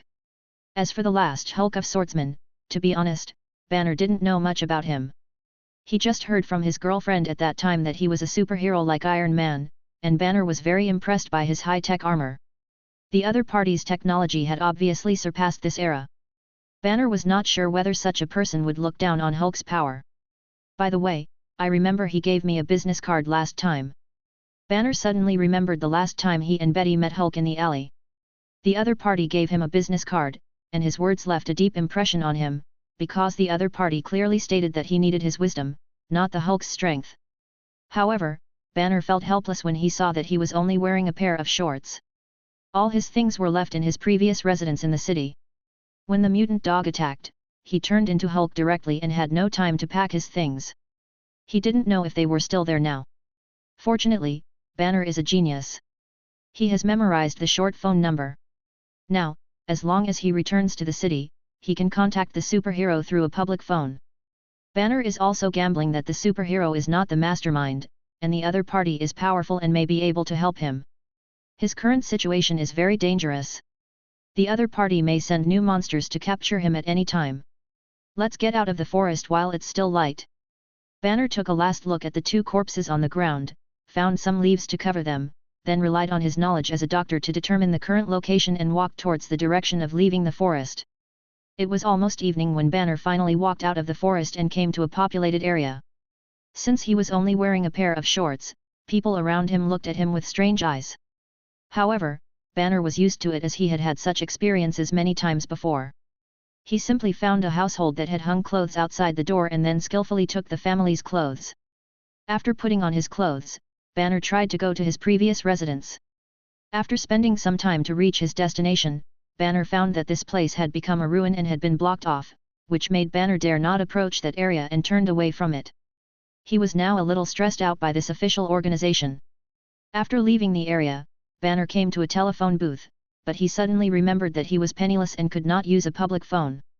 However, he also had a way, which was to borrow a phone from passers-by around him. So Banner began to ask for help from passers-by around him, saying that he had lost his phone and asked to borrow it. After a while, a kind-hearted person finally lent Banner his phone. After Banner took the phone, he began to dial the number in his memory. While Banner was waiting nervously, the call was connected, and then a voice came. "Hello, Dr. Banner. Sexual assault on feces is really horrible." Chapter 112. "Hello, Dr. Banner." A young male voice came from the phone, which surprised Banner. He thought that the Wind Sword Master was a middle-aged man like Tony Stark. Moreover, the other party actually revealed his identity directly. He was obviously calling from a stranger's phone. Hello, are you Mr. Wind Swordsman?" Banner asked tentatively. Of course, he avoided other passers-by around him, including the person who borrowed his phone, and asked in a relatively low voice. "Yes, Dr. Banner, have you figured it out? Thought it through?" Almost. I've run into some trouble here and need your help." The thought it through the other party meant should be the invitation he gave him last time. Banner called him this time with the idea of accepting the invitation. Moreover, the other party said that he would solve the hunt for him. If what the other party said could really be realized, it would be a blessing for him. After all, he had long been disgusted with this kind of wandering life. "Well, I know the details. Now just tell me where you are." "What? I haven't said anything yet. Are you sure you don't want to listen?" Banner was speechless. He hadn't said anything yet, but the other party said he knew everything. This made Banner feel a little unreliable. "No need. Someone just created some mutant creatures to hunt you down. It's all on the news. You'd better tell me where you are now." "On the news? What on the news? Are today's journalists and TV stations so awesome? Do they know about this?" "Okay, I am now on XX Street in XX City." Noah actually asked Lysandra to locate Banner's position when he called. Now he plans to open a portal, but the portal spell requires you to know the specific location in order to open the portal at that place, so Noah needs Lysandra's help now. "Lysandra, can you hack into their satellite? And then find out Banner's exact location?" Noah clicked the mute button and asked. "Of course, Noah, wait a moment." Lysandra's voice came. With Lysandra's skills, most of the world's technology is child's play in front of her. In less than a few seconds, a picture taken from a satellite appeared in front of Noah, which showed Banner's location. "Okay, Banner, go to the alley next to you now and return the phone to the passerby." Noah turned off the mute function and said to Banner. Banner glanced at his phone, then looked around. He began to wonder if the Sword Master had been watching him all along, as if he knew everything. However, he did not see the figure in armor, but he did see the alley that the other party mentioned. "Okay, I'll hang up then," Banner said. Seeing that the other party didn't reply, he hung up the phone directly, then thanked the passerby next to him and returned the phone to him. As he walked towards the alley, Banner heard people around him discussing what happened last night. Although they spoke Spanish, Banner had been wandering around various countries over the years and had learned something. He thought he would hear topics like the Green Monster, but he didn't. They were just discussing the terrorist attack that happened in that place yesterday. They didn't know who did it, but they just guessed it was some antisocial terrorists. "Didn't the Wind Swordsman say that the news was all reported?" "It's not what I thought." Banner came to the alley with doubts, and then his eyes widened in shock. Because at this moment, in the alley, a figure in black armor was leaning against the wall. Banner knew who he was the Wind Swordsman who had just talked to him, but he was still talking to him the moment before. How could he get here so quickly? Could he have anticipated that he would seek his help and arrived here early? Banner thought a lot in an instant, such as whether the other party was the mastermind behind the trap. Noah saw that the other party's expression was very interesting and kept changing, so he knew that the other party might have wrong ideas, so he shouted directly to Banner, who was standing still at the entrance of the alley. "Dr. Banner, don't stand there like an idiot. It's time to go." Noah didn't say much. He just stretched out his hand and drew a few circles. A blue portal slowly opened on the wall of the alley. WTF? What he saw made the usually civilized Banner swear. Just now he was still wondering whether the other party was the mastermind behind this incident, and then the other party made a big move in front of him. "What is this?" Banner took 2 steps forward, wanting to see what the circle of light was. He seemed to see a living room in the circle. "Portal, can't you see it? Do you think it's a 3D projection? Follow me." After Noah said that, under Banner's gaze, he stepped directly into the blue light circle. "OMG, I hope I'm dreaming." He didn't know whether this was magic or the space technology of the portal. Banner muttered and walked cautiously to the blue halo. The wind swordsman who had just entered was looking at him from inside. "Don't touch it, or you'll lose your hand." Banner withdrew his hand that was about to touch the blue halo, and then stepped in. On the other side of the halo was a living room. Banner looked at the surrounding scene in a trance, and then looked at the scene outside the window. The streets were filled with pedestrians and vehicles, and there were many billboards printed in English on the streets. These scenes made him unable to help but ask, "Where is this?" "New York." Banner took a deep breath and calmed himself down, as he was a little agitated due to the shock. Once he got excited, he would turn into the Hulk. "Is this space technology? Have you mastered this technology? You can reach New York from Mexico in an instant." Banner turned around, looked at the blue portal slowly disappearing in the living room, and then looked at Noah. Noah took a few steps and lay directly on the sofa. He was wearing a battle armor, and the weight made the sofa sink a bit. This was his hometown in Manhattan. He opened the portal to here. Although Noah no longer lived here, the living room was not dirty at all, because every few days he would come back to replenish the duration of the eye inserted in the living room, and then use magic to clean the living room. It was very convenient, and he could also exercise his ability to control magic. "It's magic." "What? Are you kidding?" Banner expressed doubt after hearing this.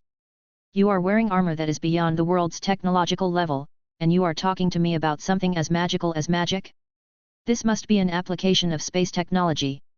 I didn't expect you to be able to do this." "You? Oh. Wait." Before Banner could finish his words, he was lifted up by a force and suspended in mid-air. He waved his limbs in fear in the air, trying to keep his balance. While struggling, he saw a trace of blue light coming out of Noah, who was sitting on the sofa. "Okay, I believe it, magic, right?" Banner shouted loudly. If he had a heart rate monitor in his hand, he would have found that his heart rate was soaring. Noah smiled and used his magic to gently put the other person down. He could already feel a violent force slowly awakening in the other person's body. Hex Tyrannosaurus Rex is over 200 meters tall. This picture doesn't look 200 meters long, so it's probably not the same one. Chapter 113. In a house in Manhattan, New York City, Banner sat on the sofa opposite Noah in shock. Just now, the man in high-tech armor in front of him made Banner experience what magic is. As a scientist, something like magic, which should not exist, appeared before him, which made him a little confused. He felt that he might have to rebuild his worldview. Perhaps science was not the only way to explain the world. "What do you mean, Dr. Banner?" Noah looked at Banner, who was looking down in deep thought. It was true that most scientists were materialists, and seeing something as idealistic as magic would probably be hard for them to accept. But Noah thought Banner wouldn't be like that. In the movie, Loki and Thor didn't behave like that. Could it be that in Banner's eyes, these two were just aliens, not gods? That's right, the two didn't behave like the gods in the legend. "It's okay, I'm fine, I'm just a little surprised. But think about the Hulk in my body, and these two special beings, you and Iron Man, it doesn't seem so strange that you tell me there is magic in the world." Banner's psychological quality is still good, and he quickly recovered from his surprise. "That's good. The world will change so much in the future that you can't imagine it. It's good to know more now." Banner nodded thoughtfully, but he didn't know what the other party was talking about. Of course, no one could have imagined that there would be so many disasters in the future, such as the invasion of the Earth by alien armies, the invasion of the Earth by dimensional demons, the destruction of half of the population of the universe by the Mad Titan, and the resurrection of the gods to destroy the Earth. In short, the Earth is full of disasters. If Noah hadn't seen the movie, he would not have known that so many major events would happen on a small Earth. The sun gradually set, and it was already evening. The afterglow of the setting sun fell on the street, dyeing the pedestrians and vehicles passing by with golden light. The noise of vehicles in the distance and the murmurs of the crowd intertwined, forming a unique city symphony. Banner stared at this scene quietly, feeling the long-lost tranquility and beauty. "So, Dr. Banner, what are you thinking now?" Noah interrupted the other person who was reminiscing about the good times. Banner came back to his senses and remembered that the most important thing now was to deal with the mysterious mastermind. His thoughts were interrupted by Noah's magic just now, and then when he saw this quiet scene, he was suddenly reminded of some emotional scenes.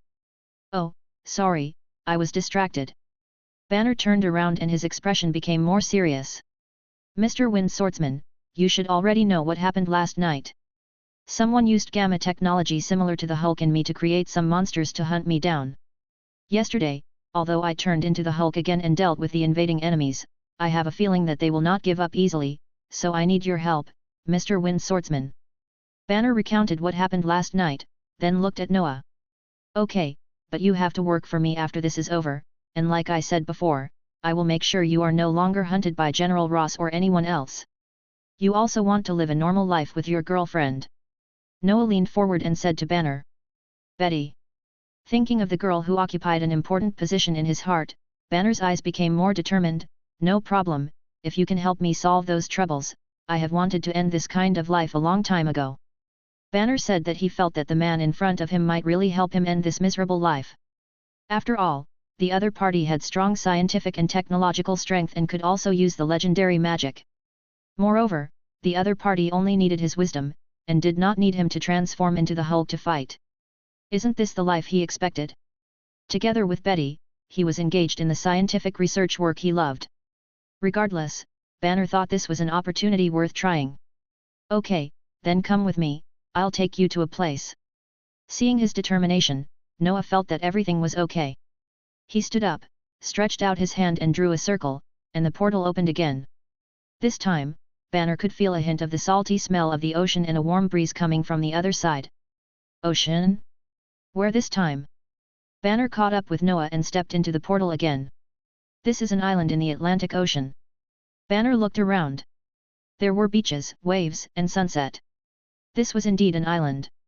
There was nothing else to be seen except the endless sea level. "So, why are we here?" Banner asked after taking a few steps to avoid the waves that were spreading onto the beach due to the high tide. "Follow me." Noah walked towards the island, and Banner followed him. The two walked through a dense palm forest and finally came to an area with buildings. Banner walked to Noah's side and looked ahead. What caught his eye was a resort. Banner could only describe it as a resort, with cabins, swimming pools, various entertainment facilities, and bars. Did the Wind Sword Master bring him here for a vacation? Something like this? What is this? Don't be impatient. The highlight has not yet arrived. These are all cover-ups. Noah continued to walk forward and came to the small house. Then, he took Banner into a small room. Then, the internal facilities of the room began to change. The walls changed from wooden walls to white metal walls, and then began to move downward. This was the elevator leading to the underground. Noah had asked Lysandra to purchase the island a few days ago, and the formalities were completed quickly. Noah took all the nanorobots to the island to start processing that day. The efficiency of the nanorobots was beyond doubt, and Noah also had sufficient building materials, all of which were previously stored. Therefore, in less than 2 days, the hidden resort on the island and the base under the island were completed, and this was not counting the time Noah spent designing it. "Is this a laboratory?" The white metal door opened and Banner saw the scene inside. Many robots were carrying some metal materials and building some facilities in a way that Banner had never seen before. It looked like a factory, but Banner also saw many advanced equipment used for experiments, so he thought this was a laboratory. "Yes, but don't be in a hurry, Blitzcrank, come here." Noah waved at the busy group of robots, and then a white robot came over. It was Blitzcrank number 1, which was made based on the skin of Blitzcrank's Apple robot. Before this, he was the butler robot in Noah's manor, and now, Noah temporarily transferred him here. After all, he is the robot foreman and he is needed for construction. Blitz, scan Dr. Banner. Noah turned his head and nodded at Banner. Dr. Banner, after the scan, you will not be eliminated as an enemy by the defense system. Banner nodded, and looked at the 2-meter-tall robot in front of him, with a scanning ray in his eyes. He was also constantly scanning the situation of this underground base. The other party's technological strength was as strong as he imagined, and even the technology of artificial robots was so mature. Okay, let's discuss how to deal with the enemy. Okay, so what are you going to do? What? Banner turned his head, only to see something that shocked him again. Chapter 114. Banner believes that even if a person is extremely talented, he still needs time to learn knowledge in order to reach a certain level, such as him and Iron Man Tony Stark. So, in his impression, the Wind Swordsman, a superhero similar to Iron Man, should be about the same age as Tony Stark, around 30 years old. After all, the other party is not only a top scientist, but also has the strange power of magic. Learning magic should also take time, right? So Banner can conclude that the other party should be quite old. But when he turned his head to look at the Wind Swordsman, he found a scene that surprised him. What? Banner turned around and found that the nano armor on the Wind Swordsman had been taken off when he was observing the laboratory. Banner thought he would see a mature man in his 30s, but the person standing there was actually a tall and handsome young man who looked only in his 20s. The face under the armor was really beyond Banner's expectations. Could it be that he had a secret to keep his youthful appearance? What's wrong? Is there something on my face? Banner's actions caught Noah's attention. No, I just want to ask, Mr. Wind Swordsman, how old are you? Well, sorry, I don't mean anything else, I just want to ask. Banner asked, but he was also afraid that this kind of question might offend others, so his tone was cautious. 16. Is this 16 years old? Banner was speechless at this time. He thought the other party must be joking. Banner found it hard to believe that the other party could achieve such a level at this age, develop such a high-tech armor, and learn mysterious magic. Did the other party start learning since the womb? Why would I lie to you, Dr. Banner? Don't worry about this kind of thing. Let's discuss how to solve your problem.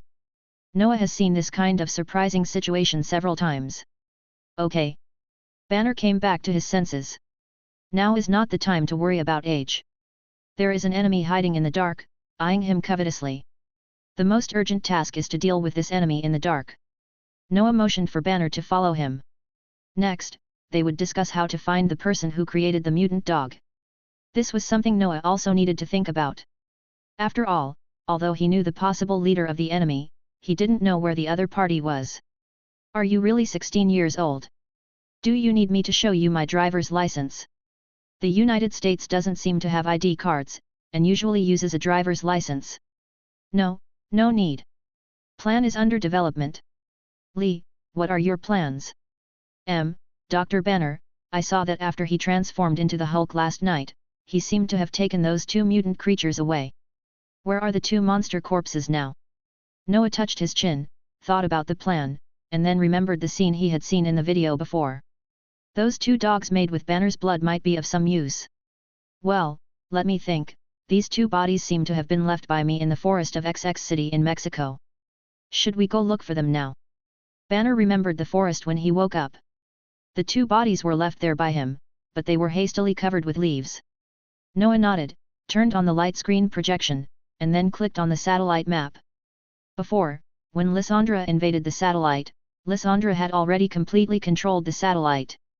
Although the satellite was ostensibly owned by another country, it was actually controlled by Lysandra, and the other party could not find it. So now Noah can use the satellite to observe the ground scene anytime and anywhere.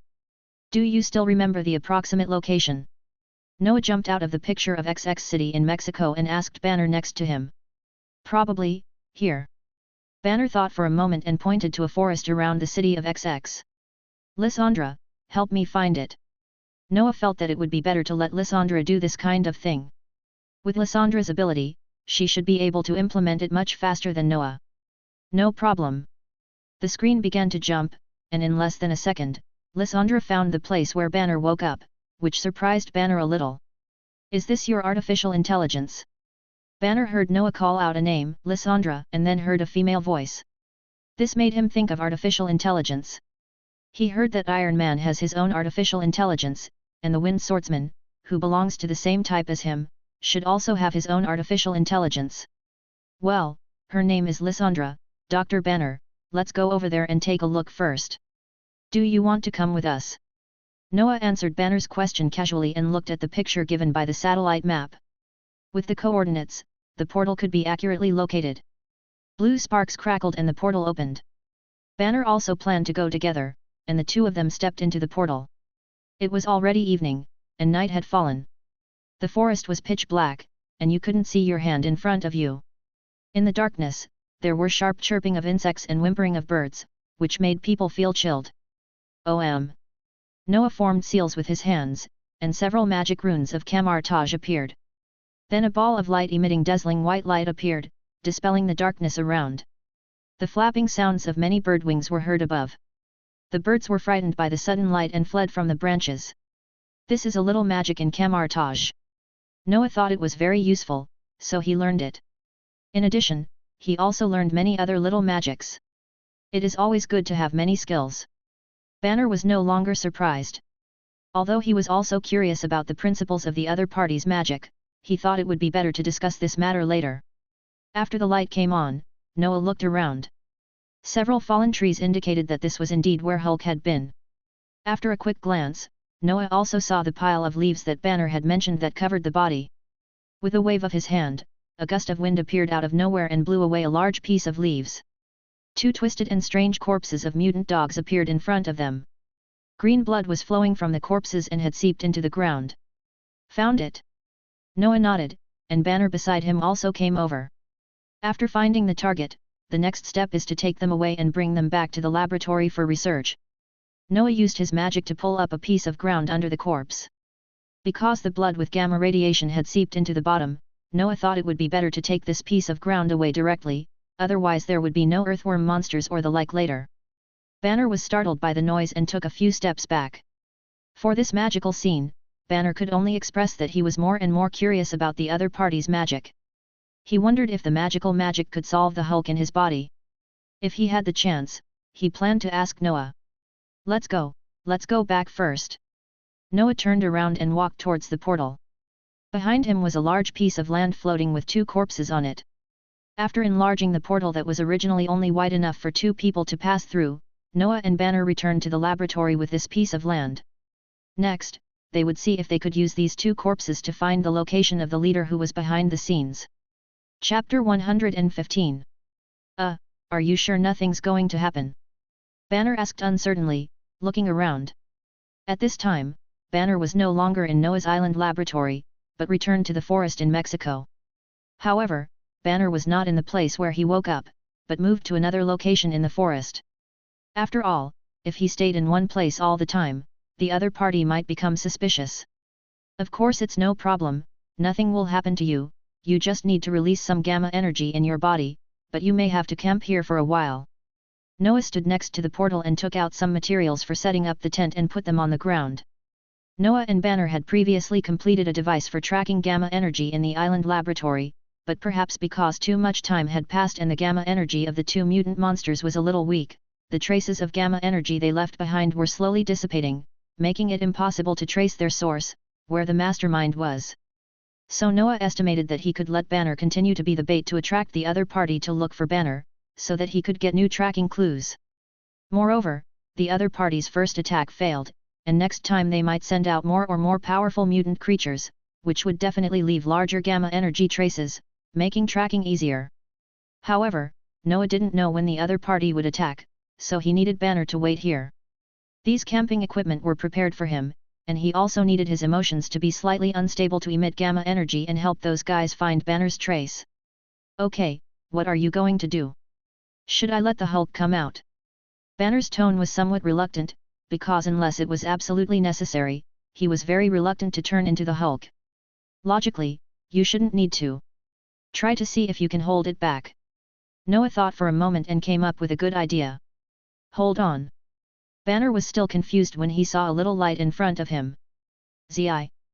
Noah stretched out a finger, and a yellow electric light burst out from Noah's fingertips, directly hitting Banner, who was in a daze. W. T. F. Banner was struck by a sudden lightning and began to tremble all over. Changes began to occur inside his body. His body seemed to sense the danger from the outside world, and the gamma energy inside began to riot. Noah's electric shock triggered Hulk's autonomous defense system. Banner's skin began to turn green and his body size began to grow rapidly. His clothes were about to swell to the limit and were already cracking. Almost, let's try this next. Noah looked at Banner in front of him and took out a bell from the system backpack. Mikhail's Crucible. Mikhail's Crucible. Noah certainly had the power to control the electric shock directed at Banner. If the force was too strong, Banner might even be burned before he could transform into the Hulk. Just now, he suddenly had an idea. The condition for Banner to transform into the Hulk is that his emotions fluctuate greatly, the most common being anger. One of the functions of Mikhail's Crucible is to make people calm, so Noah wanted to make an attempt to use the Crucible during Banner's transformation to see if he could interrupt his transformation. Ding dang! Ding! The clear and pleasant sound of bells rang out. Noah liked this sound very much. Every time he heard this sound, he felt that his mood was sublimated and very peaceful. I wonder if Hulk likes this sound? Noah looked at Banner opposite him. Who? Ugh! Banner's body had a huge reaction because of Noah's sudden electric shock. He knew that Noah did this to provoke Hulk, so he was not actually angry, but this electric shock stimulated the gamma energy in his body, and Hulk could no longer stop wanting to rush out of his body. Just when Banner was about to lose his mind, a crisp and pleasant voice suddenly came to his ears. Crisp, melodious, and peaceful. This is what Banner felt at the moment. He now felt an unprecedented peace in his heart. He had not experienced this feeling for a long time. In all these years of chaotic life, his mood had never been calm, let alone when he turned into the Hulk. When he transformed into the Hulk, the only emotion in his memory was anger. Who? Banner looked at his bulging body. Those were the Hulk's powerful muscles. Although they were slowly shrinking, Banner could still feel the powerful force. What happened? Banner shouted in disbelief. According to the usual experience, he should have turned into the Hulk, smashing things, and then he should wake up in a strange place with only a pair of shorts on his body. But now he doesn't seem to have transformed into the Hulk. No, it should be said that he has only transformed halfway, but not yet. How do you feel? Noah looked at Banner's appearance, and his guess was indeed feasible. Banner now reminded Noah of Dr. Green in Avengers 4, but now he is a little smaller and is slowly recovering to his original appearance. Unbelievable! How did you do that? How did you do it? Banner was a little excited. Although he had temporarily suppressed Hulk's power with the help of Stern, it was only temporary, because not long after, when he was at General Ross's base, Hulk's power suppressed the drugs and recovered. Now he has once again returned from the Hulk form to the normal form, and his mind is now very clear, without feeling any pain, which is a different feeling from before. Banner walked forward a few steps excitedly, and before he could fully return to his human form, several footprints appeared on the ground under his feet. Don't get excited. Noah said, shaking the bell again. Sorry. Banner regained his calm and rationality again. Looking at his body, which was gradually returning to its flesh color, Banner felt that this experience was a bit magical. He felt that the magical magic might really be enough to restore his body. He was looking forward to going to the magic Holy Land that Noah mentioned. Seeing Banner calm down, Noah pressed the nanobelt and a projection appeared in front of him. Looking at the green part of the projection, Noah nodded. These green parts represented the gamma ray energy emitted by Banner. All he had to do next was wait for the other party to appear. Banner had returned to normal by now. He shook off his shoes that had sand in them from sinking into the ground, and walked towards Noah. He saw the bell in the other's hand, and the tranquil sound just now should have been made by it. This bell, what is it? A divine artifact, Mikhail's blessing. Noah shook the cauldron and said, he was thinking about one thing now, if he shook the cauldron after Banner had completely transformed into the Hulk, would the Hulk directly transform back into Banner, or would he retain the Hulk's body and restore Banner's sanity like now? Wouldn't that make him Dr. Green? Mikhail, the legendary angel, is indeed a very suitable name.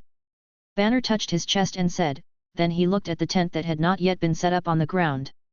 Okay, let's set up the tent first, and then wait for those people to come. I have never lived such a good life in the wild. Banner looked at the things Noah brought. In addition to the tent, there were also many daily necessities. Noah speculated that the leader's mutant monster would not arrive so soon, and Banner might have to stay for a few days, so he prepared more. Of course, Noah was not sure when the other party would arrive, so he could only ask Lysandra to keep an eye on the gamma energy detector to know when the mutant monster appeared anytime and anywhere. Just press that. Seeing that Banner was still going to put up the tent, Noah walked over and pressed the button on the tent. The shriveled tent suddenly stood up and was built directly on the ground. Oh, that's quite convenient. Okay, then Dr. Banner, you just wait here. If he appears in the forest, I will know it first, and you don't have to worry about turning into the Hulk. Noah was ready to go back. He didn't plan to accompany Banner camping here.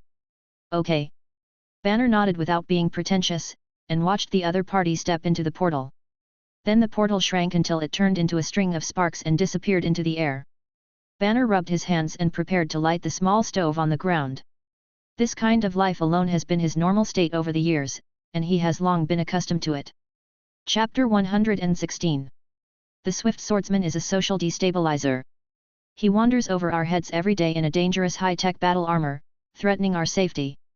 The government has issued a notice, hoping that he will voluntarily hand over the battle armor technology to the American government, so that we can better protect the country and the people. I hope this Swift. The screen showed a congressman speaking at a hearing, saying things like "for America, for the people, for peace," and so on. Noah felt like he was talking nonsense, as he had seen a lot of moral kidnapping. These are all tricks that the American government has always used on Marvel. They used them on Iron Man before. However, because Iron Man was about to die from palladium poisoning, he gave a set of battle suits to his good brother Rhodes, who was in the military.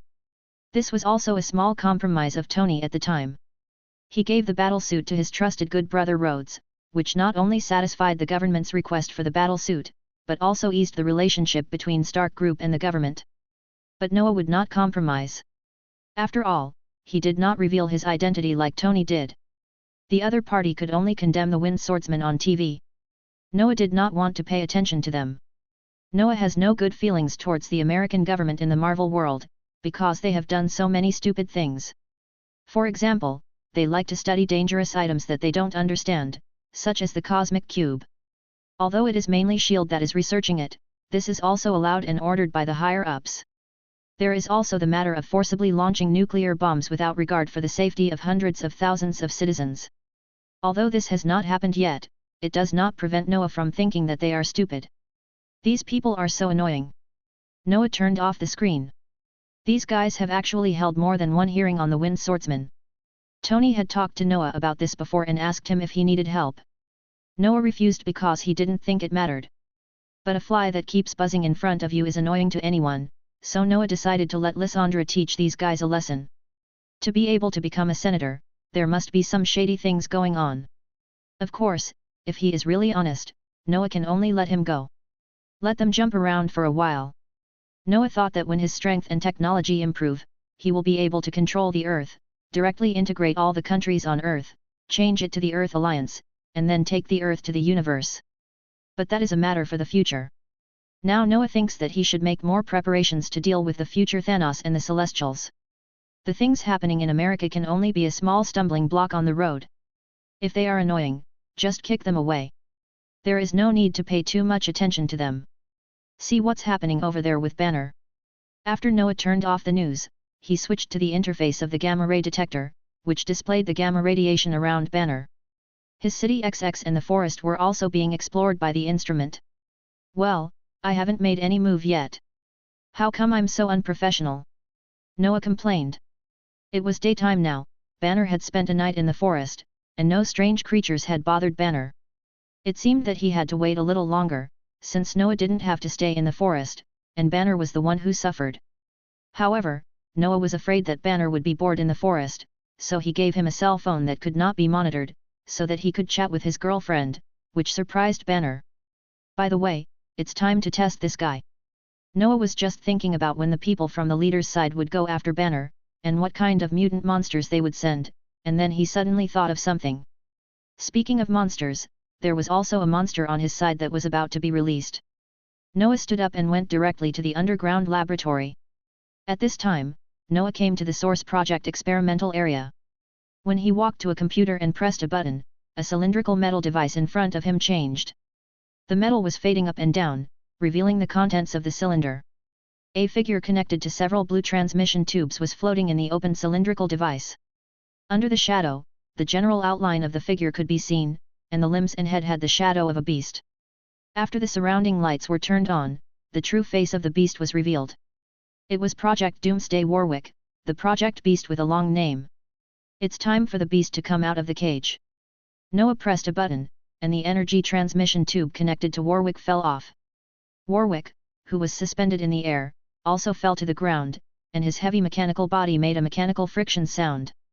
After a moment of silence, Warwick's eyes lit up, and then every part of his body emitted a blue light, as if announcing that he had awakened. Roar!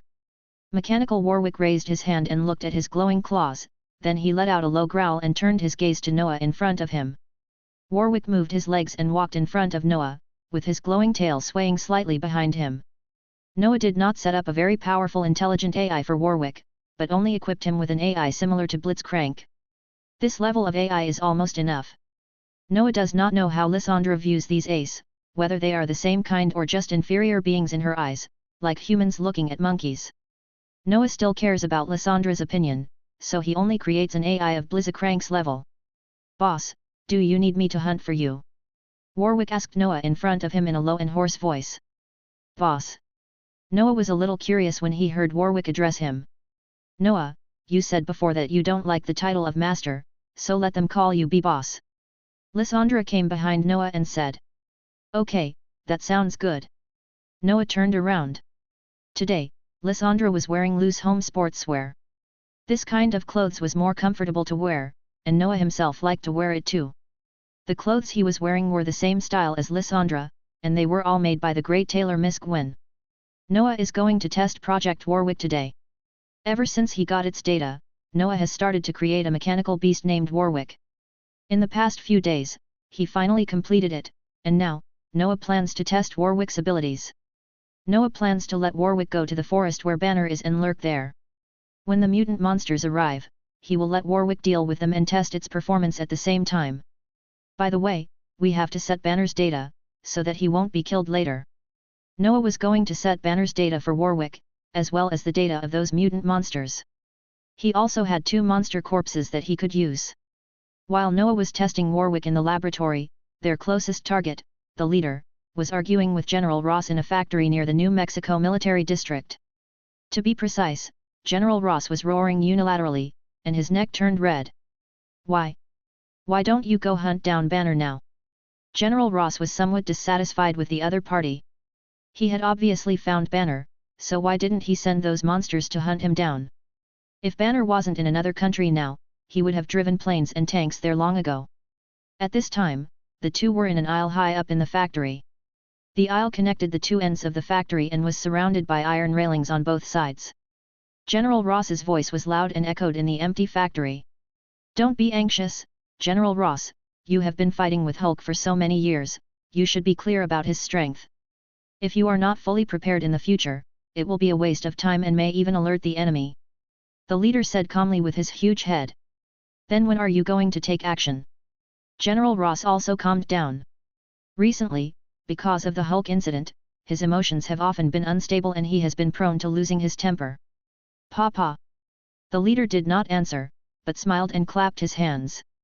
The 2 rounds of applause seemed to have triggered a switch.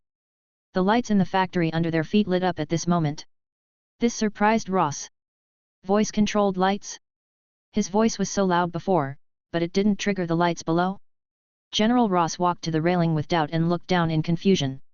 In an instant, General Ross's pupils shrank slightly, as if he had seen something shocking. How's it going, General Ross? The leader walked to Ross' side with his hands behind his back. What shocked Ross below was the mutant creatures created by the leader, and the number was very large. In Ross's eyes, they filled the floor of the factory. This time, the leader used more powerful creatures to mutate, and even saw some mutant monsters with multiple biological characteristics, but there seemed to be no mutant monsters mutated from humans. The leader seemed to have not yet made a breakthrough in this technology. General, I need you to transport these soldiers to Mexico. After all, the number is huge. If we let them go directly, they will inevitably be discovered by the outside world. You don't want our plan to be known to the outside world now, right? The leader said to Ross. Well. Okay. After thinking for a while, Ross agreed to the other party's request and then asked.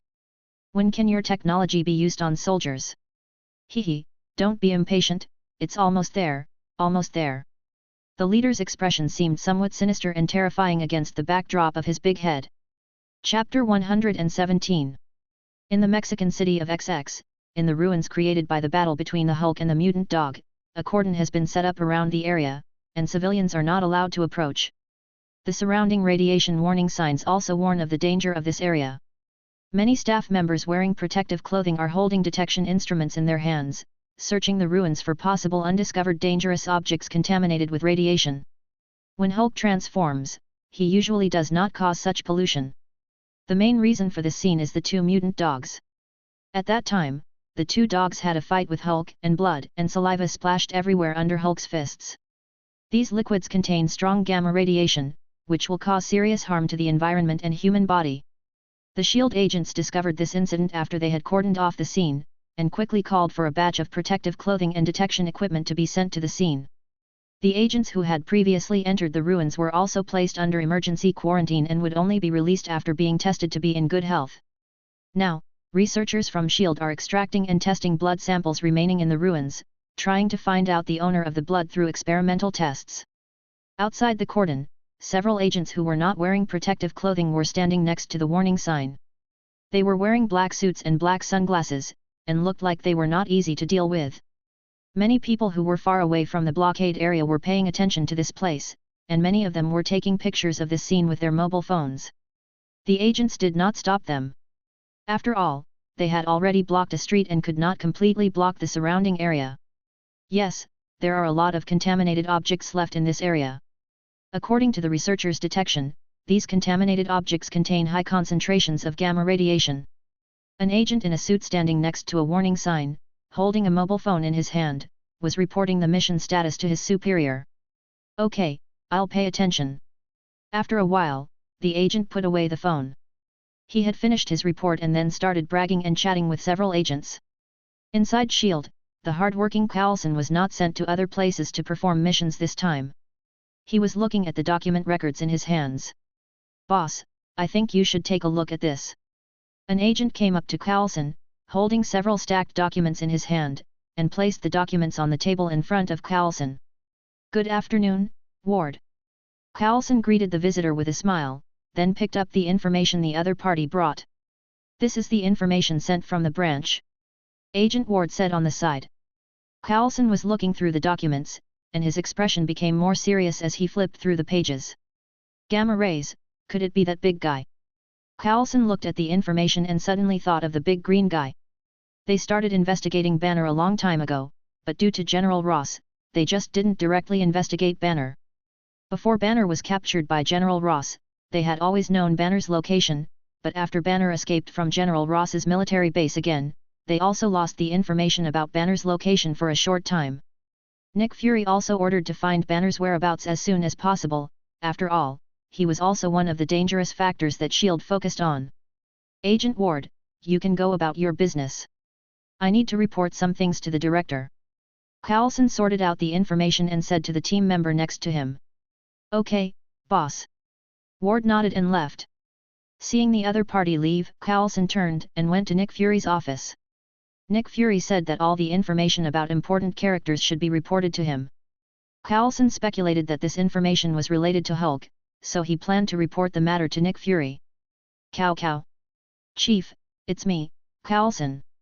Please come in.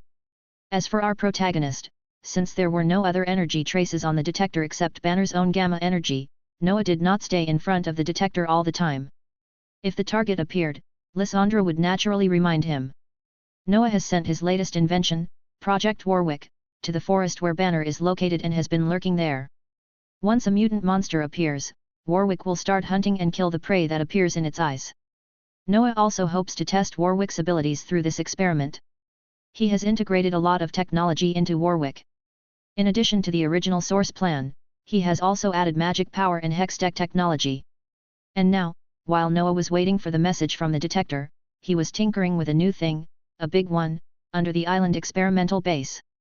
Noah was holding a blueprint in his hand, on which was drawn the new thing he was going to make next, the Hex Rex, a mechanical hex beast derived from Heimerdinger's memory, possessing powerful firepower and strength. As the Battle of New York approaches, Noah is also preparing to increase the strength of his side. Then he will see whether the Cheetori's Leviathan airship is more powerful or his own Hex Rex is more powerful.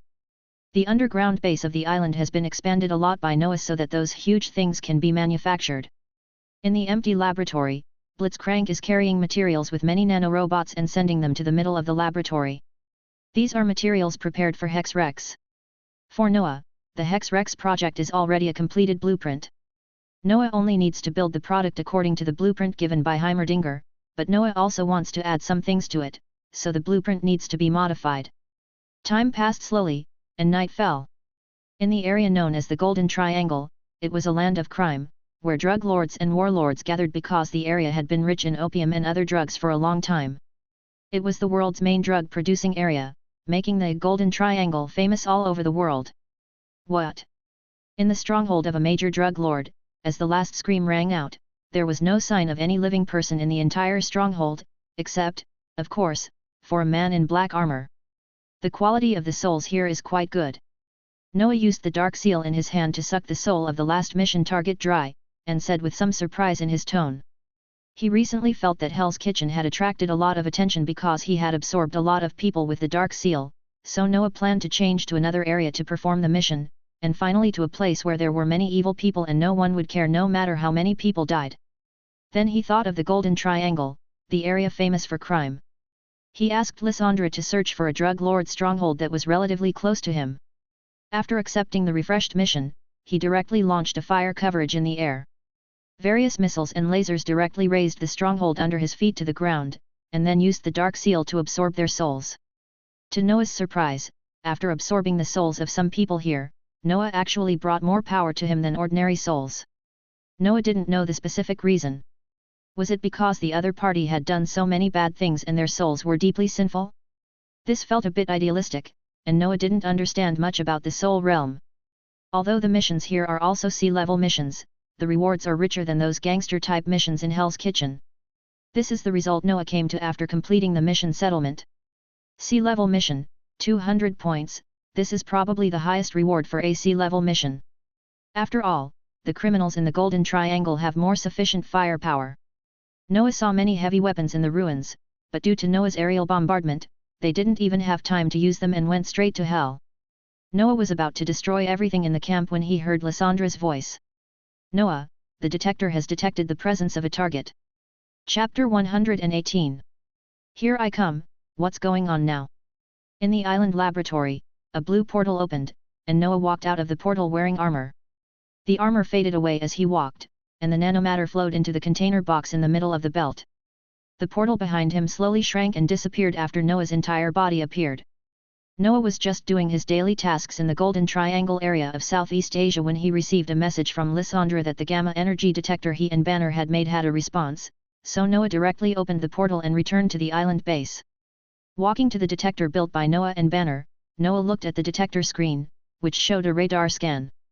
At this time, Noah could already see several red dots appearing on the scan, proving that the other party's action against Banner had begun.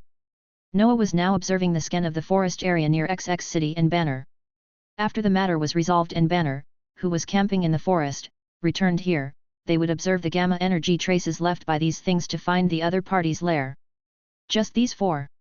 Although red dots representing mutant creatures have appeared on the radar scan image, there are not many of them, only 4. This makes Noah a little puzzled. Do the other party think that these 4 mutant creatures can deal with the Hulk? Are these all very powerful mutant creatures? The speed is quite fast. Apart from anything else, Noah observed the movement traces of the 4 red dots and found that their movement speed was quite fast, and their movement tracks ran through the city. Noah speculated that they should all be mutant bird creatures. However, since the target has appeared, Noah also plans to go to the forest to take a look.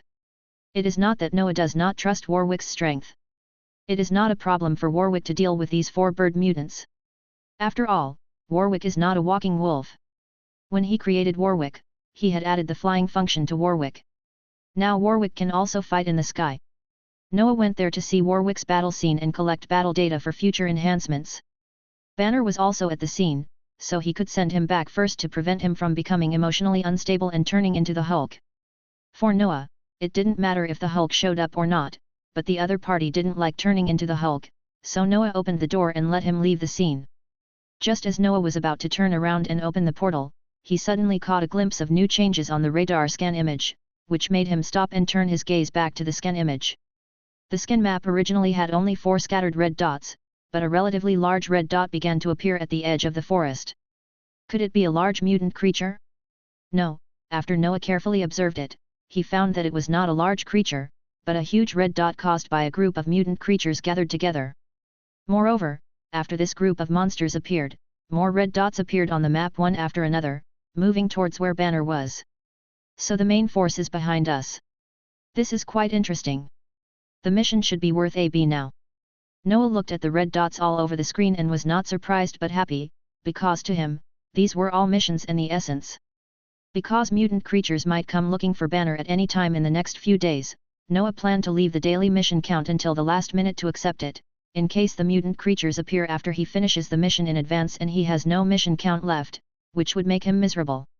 So Noah accepted the mission on time just before going to the Golden Triangle, and the mission count was refreshed as soon as midnight passed.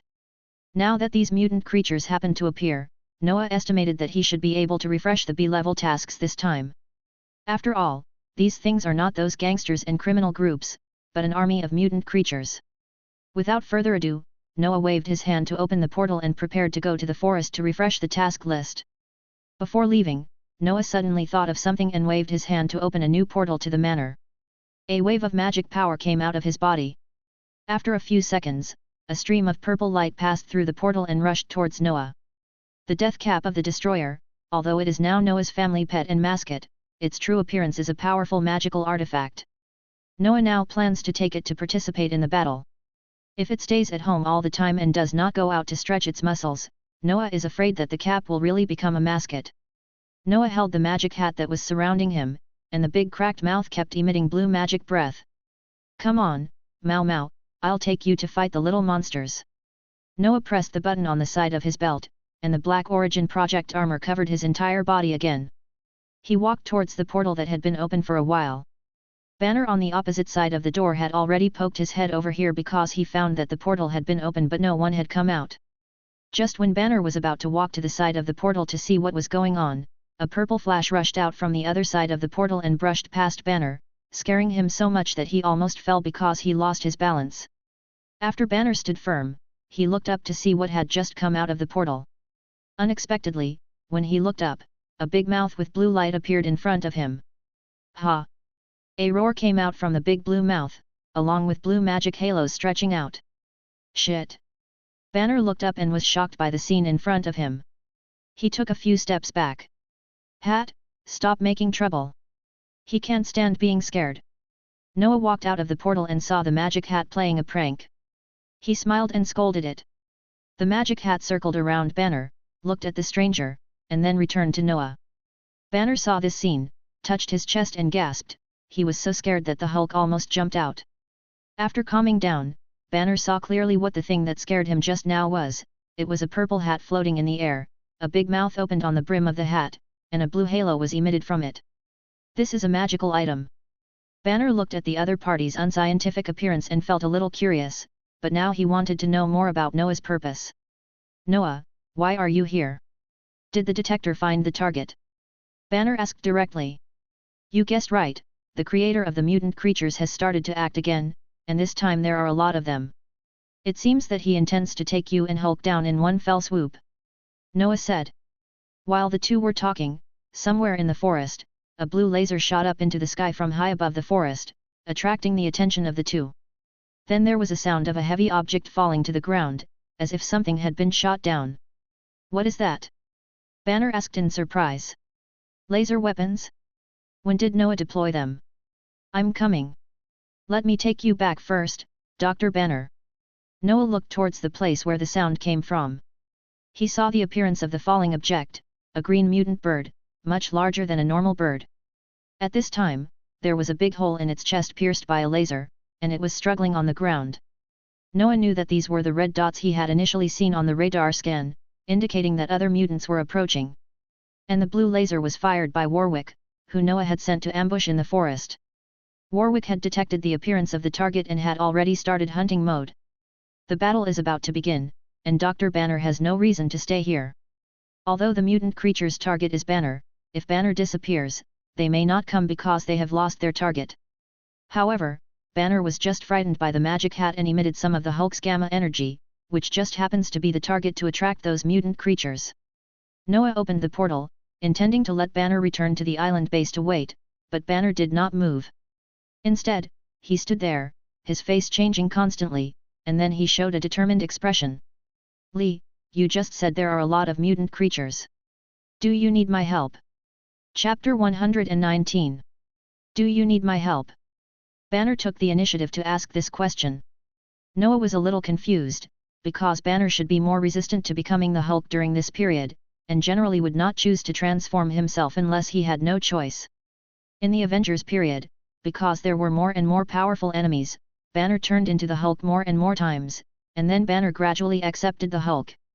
But now Banner took the initiative to transform into Hulk, which surprised Noah. Did something happen to Banner during the time he was camping in the forest? Was he thinking about life alone in the tent and then had an epiphany? The reason why Banner took the initiative to transform into the Hulk was that his mind changed during the camping period. Noah thought that Banner might be bored staying here, so he gave him a mobile phone with global network and anti-monitoring system. After Banner got it, he called his girlfriend Betty directly. After escaping from the military base, Banner was worried that if he called Betty, there would be a risk of being monitored, so he never contacted her. It happened that Noah gave him this phone without fear of being monitored, so during the camping period, Banner spent most of his time talking on the phone with his girlfriend. During the call, Banner talked to Betty about what happened after he escaped from the military base, and exchanged views with Betty about the mutated gamma creatures. He then mentioned that he was now working with Swift Swordsman to deal with those mutated creatures. This surprised Betty a little. She remembered that Swift Swordsman gave Banner a business card at the time, but Banner thought that after finding Mr. Blue, he would be able to cure his internal problems, so he didn't think about contacting Swift Swordsman. Unexpectedly, he still has a relationship with Swift Swordsman now. During the call, Banner also told Betty about his transformation being interrupted by Noah using Mikhail's blessing, but he did not say that Noah used the magic bell to stop him, but only said that the other party had some means to prevent him from transforming. Then Banner and Betty mentioned that he had a strange feeling of rationality in the semi-transformed state after the transformation was interrupted.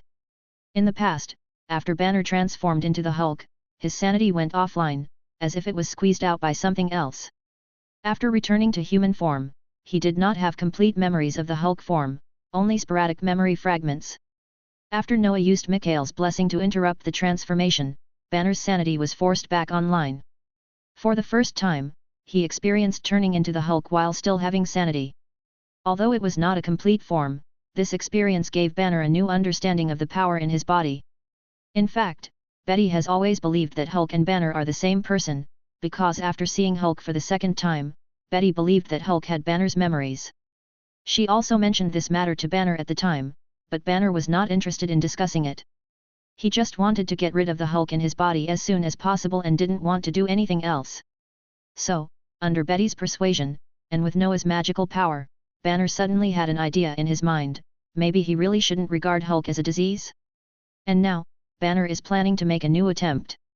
This is the first time he actively intends to transform into the Hulk. Before, he was forced to transform to protect himself due to circumstances.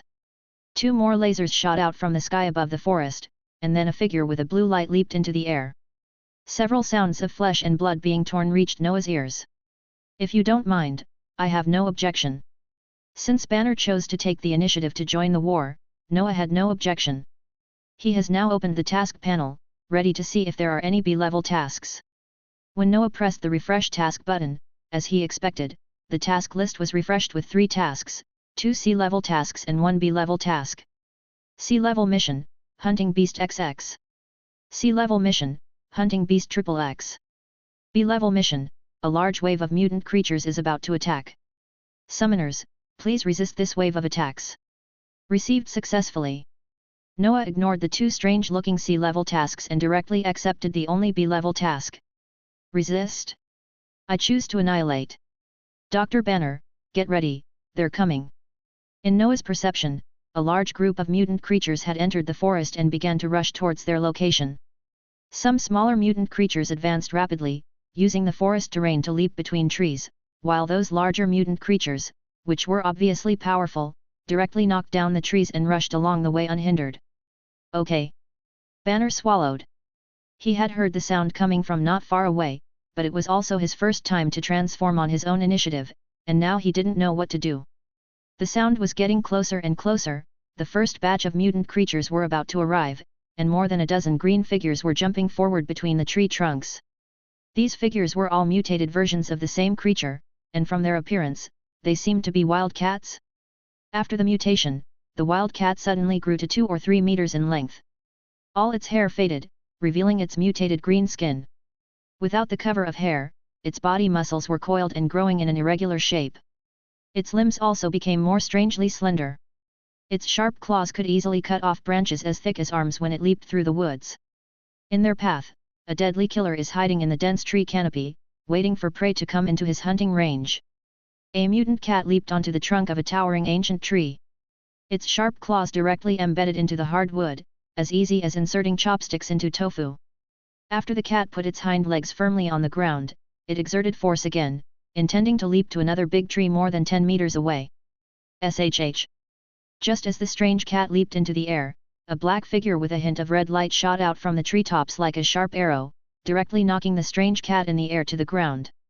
Clang! The sound of claws hitting hard metal. Tear, tear. The sound of flesh tearing. The strange cat was thrown directly from the air to the ground by the sneak attack. In panic, the strange cat waved its sharp claws to attack the figure in front of it, but its claws that were always effective were ineffective, and only made a series of metal collision sounds. Its claws were ineffective, but the opponent's claws were different. The claws glowing red swung down, and the strange cat's skin, which had become extremely tough after the mutation, was directly cut by the claws, and green blood splattered.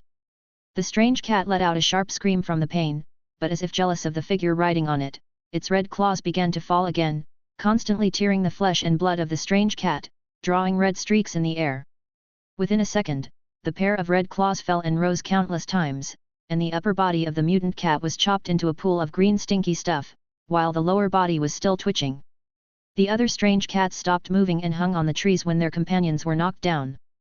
Because the figure just now was too fast, they couldn't even see the other party's appearance before their companions turned into meat paste. Now they can finally see what the attacker is. The attacker had a black body and claws and tail that glowed blood red. He was Warwick, but he had changed his skin from the original white to black, which was suitable for fighting at night. Warwick shook off the green blood on his paws, and looked at the mutant cats in the trees that were roaring and threatening him. Warwick laughed hoarsely and deeply. The blood is flowing, no one will be spared. Chapter 120. The ground was constantly shaking, and more mutated creatures were rushing towards this side in the distance. The group of mutated strange cats were staring at the black metal creature below. Although the other party had just torn one of their own into pieces, they were not afraid. There was only madness in their bloodshot green eyes. Without a moment's hesitation, all the strange cats stretched out their claws and attacked directly in Warwick's direction. The three closest strange cats were already approaching Warwick with their claws and teeth bared. Their nearly 3-meter-long bodies gave people a strong sense of oppression, but Warwick was not afraid of this emotion at all. Warwick opened his claws, and the energy device on his back began to surge with electricity, and then an arc shock wave spread outward in a semicircle from the device on Warwick's back. The blue current swept across the ground, and gravel flew.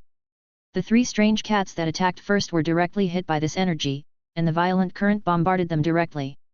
In an instant, the extremely high heat made their green skin turn black, and then the flesh burst open, and the blood evaporated the moment it splashed out. The energy shock wave spread outward for more than 10 meters, and the ground it touched was charred and steaming. There were even glass-like crystals on the ground near Warwick. The three strange cats that faced the shock wave were swept away by the shock wave, leaving a long mark on the ground.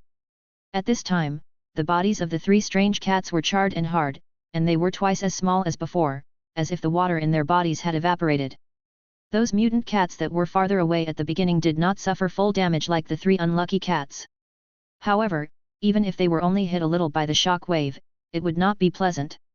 The remaining mutant cats fell to the ground with their skin torn and flesh covered with charred sand. Of course, the pain only fueled their ferocity, and with crazy screams, they pounced on Warwick again. Warwick opened his claws, which were emitting red light, and rushed towards them. Green blood splashed everywhere, and Warwick's claws easily cut through their tough skin, and the broken limbs and arms fell to the ground. The claws of the strange cats, which could easily pierce through hard trees, could not scratch a white mark on Warwick, and could not even make Warwick shake. Warwick's body is also made of vibranium. Vibranium's bug-level ability to absorb kinetic energy allows Warwick to ignore the attacks of these strange cats, give up defense, and directly use his claws to tear apart the strange cats that try to knock him down. After just over 10 seconds, the strange cats were wiped out. Warwick threw the strange cat head aside and looked up to scan the area in front of him. The dozen strange cats came from that place. In Warwick's eyes, that area was already covered with dense red dots. "I smell you guys." Warwick began to run towards the army of mutant creatures, getting on all fours, like a real werewolf. More mutant monsters are arriving. Although their speed is not as fast as the group of mutant wildcats just now, they are much faster than other normal creatures, and their bodies are larger. They are running towards Banner in the form of a herd. These mutant creatures are all kinds of strange, but the majority are mutant dogs. Because the leader does not have time to find some stronger beasts to mutate, the majority of stray cats and dogs have become his main experimental subjects. In addition, all kinds of strange reptiles are also good experimental targets. Of course, after having a relationship with Ross, the leader can also get some powerful beasts. For example, in the center of the mutant beast herd, an extremely large mutant green African elephant was running on the ground with its mutated limbs. The African elephant is currently the largest elephant species on Earth, and can reach a height of nearly 5 meters. This mutated green elephant has reached a height of nearly 8 meters, almost 3 stories high. Every step it takes can cause the ground to shake, just like a super tank. The other mutant beasts around seem to be moving around this mutant elephant, as if it was the leader of the herd. However, after being injected with Hulk's blood, these mutant creatures had actually lost their sanity, and the only emotion in their minds was rage. The main reason why they were like this was that their leader was secretly using telepathic energy to manipulate this group of mutant creatures. A mutated green crow was hovering over the herd in the sky. Surprisingly, this mutated crow was not like other mutated creatures, with a sudden increase in size and strange joints. It also did not have the violent emotions that were unique to mutant creatures. This was because this crow was created by the leader to be the carrier of his own spiritual power. During this period of research, the leader became more and more proficient in his telepathic energy. He can already attach his spirit to some specific creatures. For example, now he can attach himself to this crow and establish a connection with it. Everything the crow sees can also be transmitted to the leader's eyes. Moreover, he can issue commands to the beasts below through the crow. After all, these are his creations. He also sent those strange cats to check the situation. However, the leader had just seen a light in the distance in the air. It seemed that there were other people in the forest besides Hulk.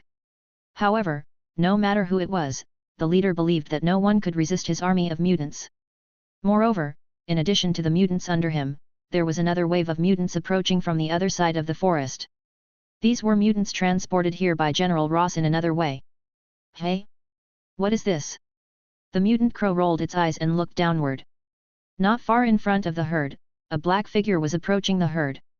On Noah's side, he already knew that Warwick had already fought with a group of mutant creatures, but he was not worried. He was Warwick's creator and was very familiar with Warwick's combat capabilities. With his current abilities, defeating this group of mutant creatures was a piece of cake. "Hey? There's more." Noah suddenly sensed that in addition to the herd of beasts on Warwick's side, there were many similar auras appearing not far behind him and Banner, and were approaching this side. "Dr. Banner, are you still not well?" Almost a minute had passed since Banner said he wanted to turn into the Hulk. At this moment, Banner had an expression as if he was constipated, and he clenched his teeth as if he was exerting force. Give me a little time. It's my first time doing this kind of a little unexperienced. The veins on Banner's neck popped out as he spoke word by word. Forget it, let me help you. Noah glanced ahead and then said to Banner. What? Banner looked at Noah with some confusion. What? Noah suddenly came behind Banner, lifted Banner's waistband and threw him forward. Banner's eyes widened and he was faced with a bloody mouth full of sharp fangs.